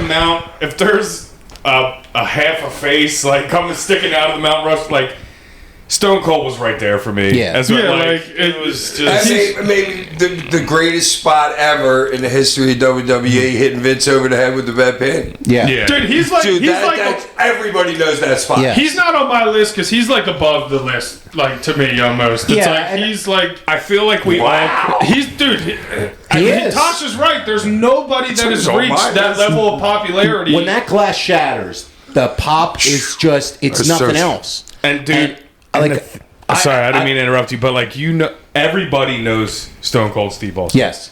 Like the drinking beer, the Yes. the badass, like even like how about like Yeah, when he was like- Dame Lillard came into Halloween and Yeah. like Stone Cold, And getting that counterculture thing going. Yeah. You know what Like, I mean? Look, man. I know that the run that he had was not long. There's guys who have had runs 10 times as long. Like we pointed out, all these people. Austin as a performer stopped wrestling full time in 2003. It was about like a 10 to 13 year. Because Yeah. I was looking up like his But I mean, going on, but you got to realize too, the run that he had in WWE as the main eventer, the whole time he's doing that with a broken neck. but how long was it from Austin 316 to when he stopped wrestling full Well, time? Austin 316 was in, I want to say 96, 97. So, but he didn't get over until 97, 98. Like it was all a progression. yeah. And they were the far number 2. I mean, dude, those So like, he's the guy that won the war for WWF. Literally. You know what I mean? They were behind. Oh, him and Vince were The reason. gold. Yeah, were You literally know what gold. I mean? Yeah. So like that, like I don't think that you can understate his importance in the story of wrestling because the time.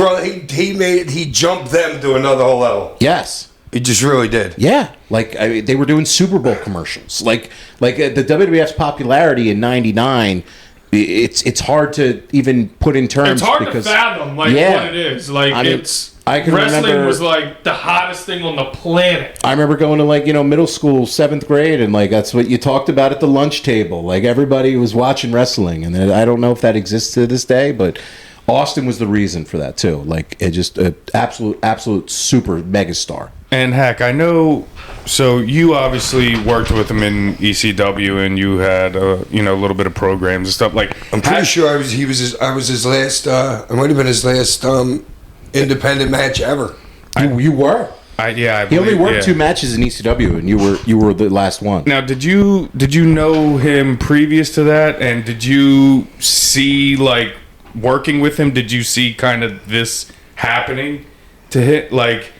Oh no, I don't know. I'm thinking he's going to be there for a little bit until we know that that's what gave me the belt. I don't know which amount of times, but it was kind The of you good for hit me. Mikey thing, right? It's kind of good for me because he took it off of me to give it to Mikey because he didn't want me to lose to Steve Austin. Okay. That's how it was. And then Steve signs, I guess, 10 days later or whatever because it happened quick. Right. And then he's like, well, I got to put it back on Hack. Okay. I got. So But that like gave- working with him, like, did you like? Oh, it was so easy to work with. Cool. So easy. Did you notice how hard he we ran did the a Three ropes? Stooges spot. He said, "Did you notice how hard he ran the ropes?"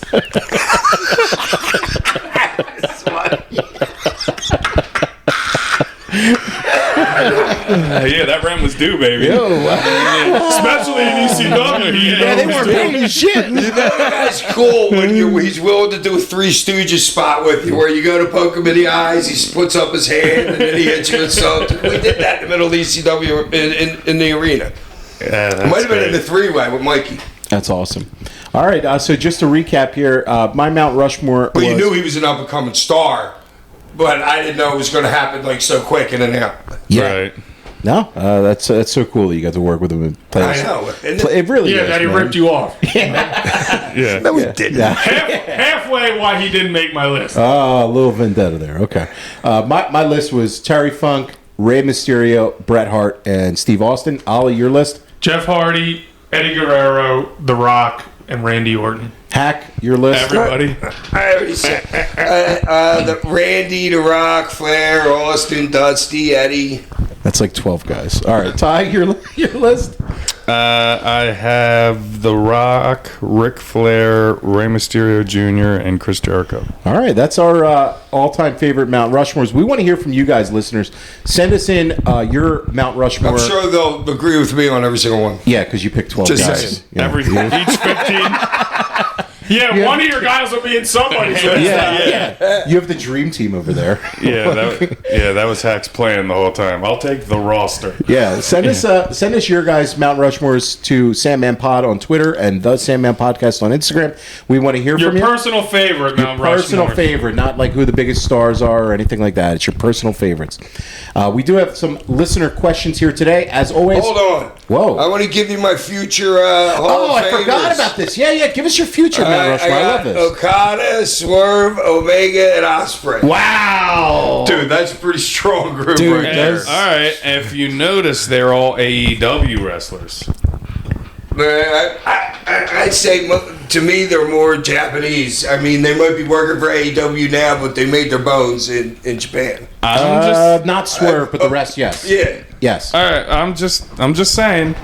No, I love it, Hack. I can't disagree with any of those guys. I mean, they're all straight up like. I mean, they're on the path. Yeah, not, they're all not Iditarod or Escobar. Andrade or I Escobar. can only have 4. That's such a great answer by you. I can only have 4. Yeah, considering the previous one was 15. Yeah. What? Now you suddenly adhere to rules. Okay. I can't believe Escobar didn't make the list. All right. As always, listener questions, send them into sandmanpod@gmail.com. We want to hear from you.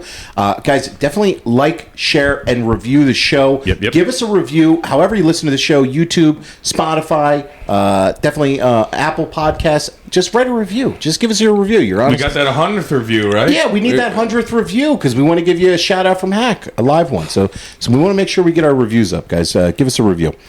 This one comes in from. I'm gonna butcher this name. Hold on a second. David Gafamazian from Yerevan, Armenia. We would have thought you would have looked up how to exactly say his damn name. I know. He's written in a couple times, and I apologize because I've butchered his name every time. Hey, That's your thing. Learn how to say suplex in Japan and get that guy's name I will right. try Next to learn question. your name, You don't David. have to learn what they say in Japan. You have to Okay. learn it in Japanese. Okay, I'll try to bring you the translation next week. So, David, I'll just say David. Hey, Hack and friends, loving the pod as always. It's my favorite listen of the week. Thank you, man. I appreciate Yeah, that. thanks, buddy. I had a question about snot rockets. Over the years, I've seen guys do the snot rocket thing. Is this a way of disrespecting your opponent's shoot style? Hack, have you ever been snot it's when, rocketed? it's when I was roofing. I started when I was like 15 and a half roofing, and that's why I have a snot rag in my back pocket all the time. But, you hit it like that when you're out on the roof. You know what I'm saying? Okay. And then you wipe it a little bit with the fucking with So your that's rag. just become part of the gimmick, you know? So I Yeah. think what he was asking is, I always had it. do you like when you see the guys do like a snot rocket on their opponent? Well, yeah. Well, obviously. Okay. It's gotta be not similar. like, hey, I love you, dude. But is that a shoot or is that something? Is that something you go over before with the guy, or you just do it out there? Or you don't. No, but I think it's disgusting. Okay. Well, it's got to be like the spitting on a dude too. Like it's got to be in that realm, like similar, you know, like total disrespect. Like the snot Yeah, but you don't rocket. have to hit him with it either. Okay. Oh, Well, yeah, right. that's his other question too. Hack, have you ever been snot rocketed on, and did it piss you off? No, but I did take the freaking The nasty the elbow. Oh that god! was- So Knobs the pit was stop? stiff, and you Pit had stop? to snip. Yeah. You were Knobs' big. Dude, Bammer too. Oh God, man. Mr. Soul Jimmy, Bammer. please help me. Get the cake out of the Killing ring. me. You would have rather him punch you right in the face than go into his Yeah, armpit. literally. I'll take the steak arm rather than the chair shot. He also had a bonus question. What's the weirdest thing you smoked pot out of? Me and my friends once smoked pot out of a potato. I've done a potato. That's Potato, hard times. potato. What do you? I hate that I cracked up. Yeah, me too. I'm such a bad joke. That's hilarious. What do you? What's the weirdest thing you ever smoked out of, Pat? I don't know. I don't know. Tinfoil basically my whole life. These two now, I used to roll with a tinfoil. I mean, I roll with a pen now, but I used to roll with a tinfoil bowl in my hand constantly. Oh, you're a tinny guy. Okay, all right. I mean, but the apple, that you smoke out anything. all right, all right. Next up here is Patrick. He didn't give us a town. Hack hates that when you don't give us towns. Patrick writes in, "Hey, what's up, guys? Best wrestling podcast. I appreciate that. Thanks, brother. Here's my question on the TNA match you had with Raven in the Clockwork Orange House of Fun match with Kevin Sullivan acting as ref. What are Hack's thoughts, memories about that night, and what spot hurt him the most? Because as a fan, seeing Hack fly down through those stacks of tables looked like it hurt. Love the show, guys. Keep it up. When's the merch coming out? Take our money already." Do you remember it? Do you remember I it? set up that whole match. I flew in the night before. Raven goes, "We're gonna have a Clockwork Orange match, but you go put it together." Literally. Sounds like Scotty. In typical Raven fashion. Flew in, went with this, a couple TNA guys to the Home Depot. We got a bunch of chains and stuff like that. Some other stuff we hung on chains, some chairs with some hooks and everything. And then the table with the tables stacked and all that. Okay, well, But nothing was really stiff in the match. I mean, you would think the three tables, but that you'd much rather take that fall through three tables than through from 13 one feet table. down. Yeah. You know what I'm saying? yeah. But you just got to watch that on the way down. You got to keep your eyes open to make sure another piece doesn't come down on top of your face. Yeah. We'll have to do that match on a future show. We got to do some of your TNA work, man. We got to get to some of that stuff. That's a great question. That was Patrick. horrible. Your boy Jeff Jarrett was running it. Just off like 8 lines of coke. Like, No, yeah, Jeff, what are sorry, we doing? we're not doing it. Oh, we're going to do it. We got to do it, brother. Clockwork Orange, man. Coming up next here, Uncle Howard. Oh, God. Howie! Well, it's Uncle Howard back from the dead, chilling on the beaches down in Club Med. Hack. Club Med. That's where he is. Hack, I think ladder matches are my favorite kind of match. I like the violence and I creativity. invented ladder matches. Yeah, there you go. He invented them, even though he didn't. But okay. I invented electricity. Do you think there's any sort of item or obstacle that they could build a match around that they haven't yet? I was thinking maybe a match on a miniature golf course. Yours truly, Big Uncle Howard. True God. All right, I like it because you can always throw them through the big wagon wheel or the castle or whatever. But are there any Sounds match? like setup. I'm surprised WCW didn't do that back in the day. Remember when they had the cotton candy stand set up for? I don't know. Who was Well, you in the did a match. Clockwork Orange match. So, Hey, I didn't invent it. I've actually I never just thought about. designed it. I've actually never thought about that though. That's a good are, question. Are there any match concepts that you have that you think haven't been done yet? Or Yeah, you- some guys like definitely like parachuting on their way down, fighting. like you're saying, two guys I mean, if we're gonna skydiving? jump the shark, I mean, let's jump jump in the the sky. sky. I mean, what else you gonna do? I see these guys just power bomb a dude at least 15 feet in the air through like the top of a car and stuff coming Well, across is our there- timeline. You know, what else can you do? All right, like that's so- humanly possible. all right, Nothing. so they Unless did. you're Shane. Shane would go, all right, make the cage 75 feet this time. I'll jump off of it then. I mean, Well, so they did that WrestleMania like movie, like Undertaker, like graveyard match or whatever. And then what was that? Shane McMahon. What was that old WCW clip? Didn't they throw somebody off a bridge? They were like fighting No, on like it was a Hogan. bridge. Is Hogan Big a giant- Show off of like a 9-story building. Off of Cobo Hall or wherever. Or whatever it was. river What or I'm saying is there maybe Did he come back with seaweed on him? He or was something? fine. He came back the next day or later that show. he was fine. He did. Yeah. No, so maybe not an object. Is there maybe like like he said, a miniature golf? Is there maybe like a place that you can see like that you would think you would have Home a match? Depot would be fun. Oh, Home Depot, man. Yeah, honestly, Home that's Depot will be fun. actually good. Yo. Yeah, Home Depot. Yeah, you know, it's Booker T and Austin Austin, Supermarket. and I take them out of the grocery store and put them in Home Depot. Oh man, that There is you go. brilliant. Yeah, you can roll. The That's spots- right off the top of the head, Dude, too. the spots for days. You could take them over to the toilets and you could do everything. with that. Right, the forklift. Yeah. You got Get yourself a little house. The man, drywall, with 3D the keys on the drywall, floor. and you can do it. Drywall, Oh, yeah. so many things. Paint on the lawnmower, the everything. And Yeah, you can get a screwdriver. yeah. There you go. That was a great question, Uncle Howard. Yeah, that Thank was you, good. man. Yes, I Appreciate think Home Depot is the right answer. Yeah, I like for that one. Home Depot one. Chuck E. Top of Cheese. my head. Clifton from Arkansas writes in, I wanted to answer about what convention I was going to, as Sandman had asked. I'm going to the Spa Con down in Hot Springs, and I've been practicing. The who, to what, to where? He's been practicing a can smash just to follow your instructions. He asked you, he's going to go as you and smash a can of beer, and he wanted to get the whole thing right. You told him on a previous Well, episode. don't do it unless you cut yourself with it. So you got to hit yourself pretty hard. Okay, yeah. So drink it about halfway down. You know what I'm saying? And then keep half inside the can because it'll help you to make you bleed. And then you got to hit yourself pretty hard to make yourself bleed. So it'll help you drink it halfway down and then smash it. And You're then using the bottom of the can on your head, correct? yeah, not the top of the head. No, the top's stiff. Yeah. Okay. You got And that? then right before it hits your head, you got to crush the can with your fingers as your hands over the top that you drink from. You got to crush it a little bit before it gets to your head.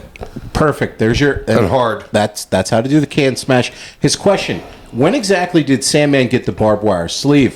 From watching the tapes, it seemed like it was around November to Remember 2000 when it showed up on TV. I have no idea. Yeah, he's got no idea. Okay. Well, sorry you about- had just the wrist at first, right, and then the rest of the arm came after that. Well, no, it was the wrist and the face first, right? the face was first. Yeah. No, I don't know. There we go. He also wanted to know: do you prefer being called Sandman or Hack when listeners ask questions? Hack. Yeah, that's Hack, man. We're friends here, dude. Call him Hack. All right. The hack pack. Yeah, the Hack Pack. Hack pack. Coming up here Oh, is God. Patrick. He did not leave a town. That's a violation. Violation. That is a violation. From Oh, I'm sorry. No, this guy asked that question twice. I have that in here, so never mind. This is from Chris from Havertown. Hey, gents, absolutely loving the show. Keep up the good work. Thank you, Chris. Hack's PSAs are amazing. His random PSA What's about a PSA? public service announcement. Oh. His random PSA about carnival safety nearly made me get in a head-on collision since I was laughing so hard. No, I'm serious about that. His next line, and I know he was being sincere.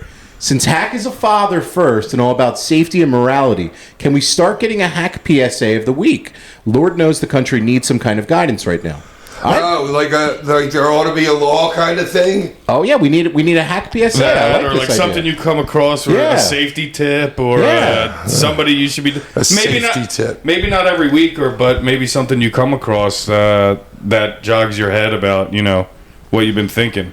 Yeah. Like we were talking, I forget how we brought the carnival up. I think it was a show. It was a fairgrounds carnival show, and then that's how you came up with that. Yeah, you safety were talking PSA, about the weather so- and drinking water. Do you have any other tips for You know, people? it just happened. What? That Carnival? might have. It might have been. How long ago did we talk? Say that. Couple weeks couple ago. weeks Okay. ago. Yeah, a couple weeks ago. Fairly recently. We'll have to work on that, Chris. We'll try to get you a Hack PSA of the week if you can. I think that's a great That's for the a audience. lot of work. It'll come. He it'll just come put the to you. kibosh on that, man. He's being a diva. He's like, nah. All right. Next up here is Johnny from San Antonio, Texas. All right. What's good, Johnny. What's good, Hack Pack? Here's Johnny.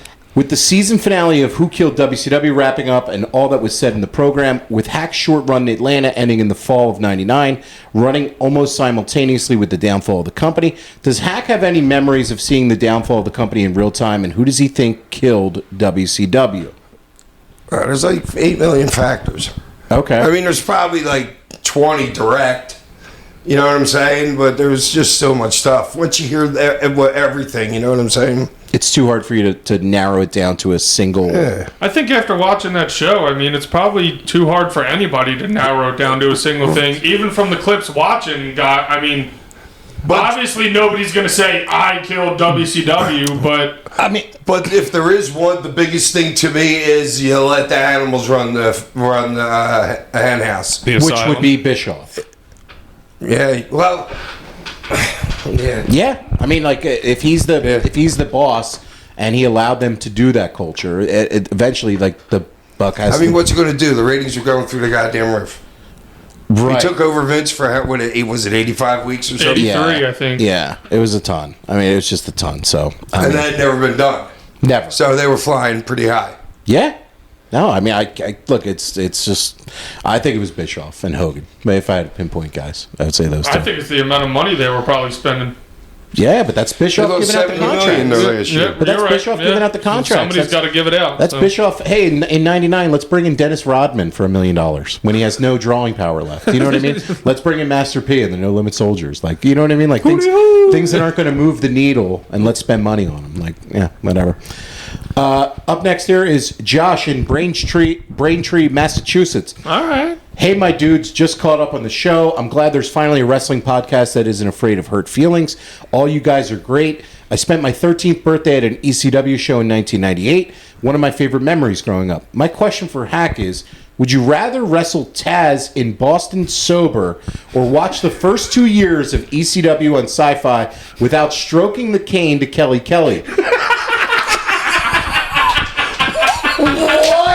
That's this guy's question. It's a great would you rather. All right, here we go. Okay. I'll read it to you again. You gotta All listen. right. Would you rather wrestle Taz in Boston sober or watch the first 2 years of ECW on Sci-Fi without stroking the cane to Kelly Kelly? Taz in Boston. Yo, Josh, that just shows you how bad ECW on Sci-Fi was. All right? Oh, man, that's such a great I question. think it might be Fantastic. more of not having to stroke the cane than it would be having to watch sci-fi.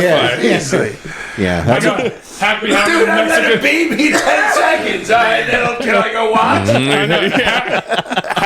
Kata Hajime, that's the finish. Which would last longer, the match or the stroke of the cane? I know. Hack would just be having a stare down with the lotion bottle on the shelf in his room. Yeah, no, he knows how to build up to a big hug. Yeah, you got to tease it, right? Yeah, Before like, you get the God, ring. Yeah, watching the lotion like the Yeah. Step Brothers Yeah. watching the drum set. Like, Yeah. hey, oh, hey. And he did finish it with "Keep up the good work, boys," because Jade Cargill won't.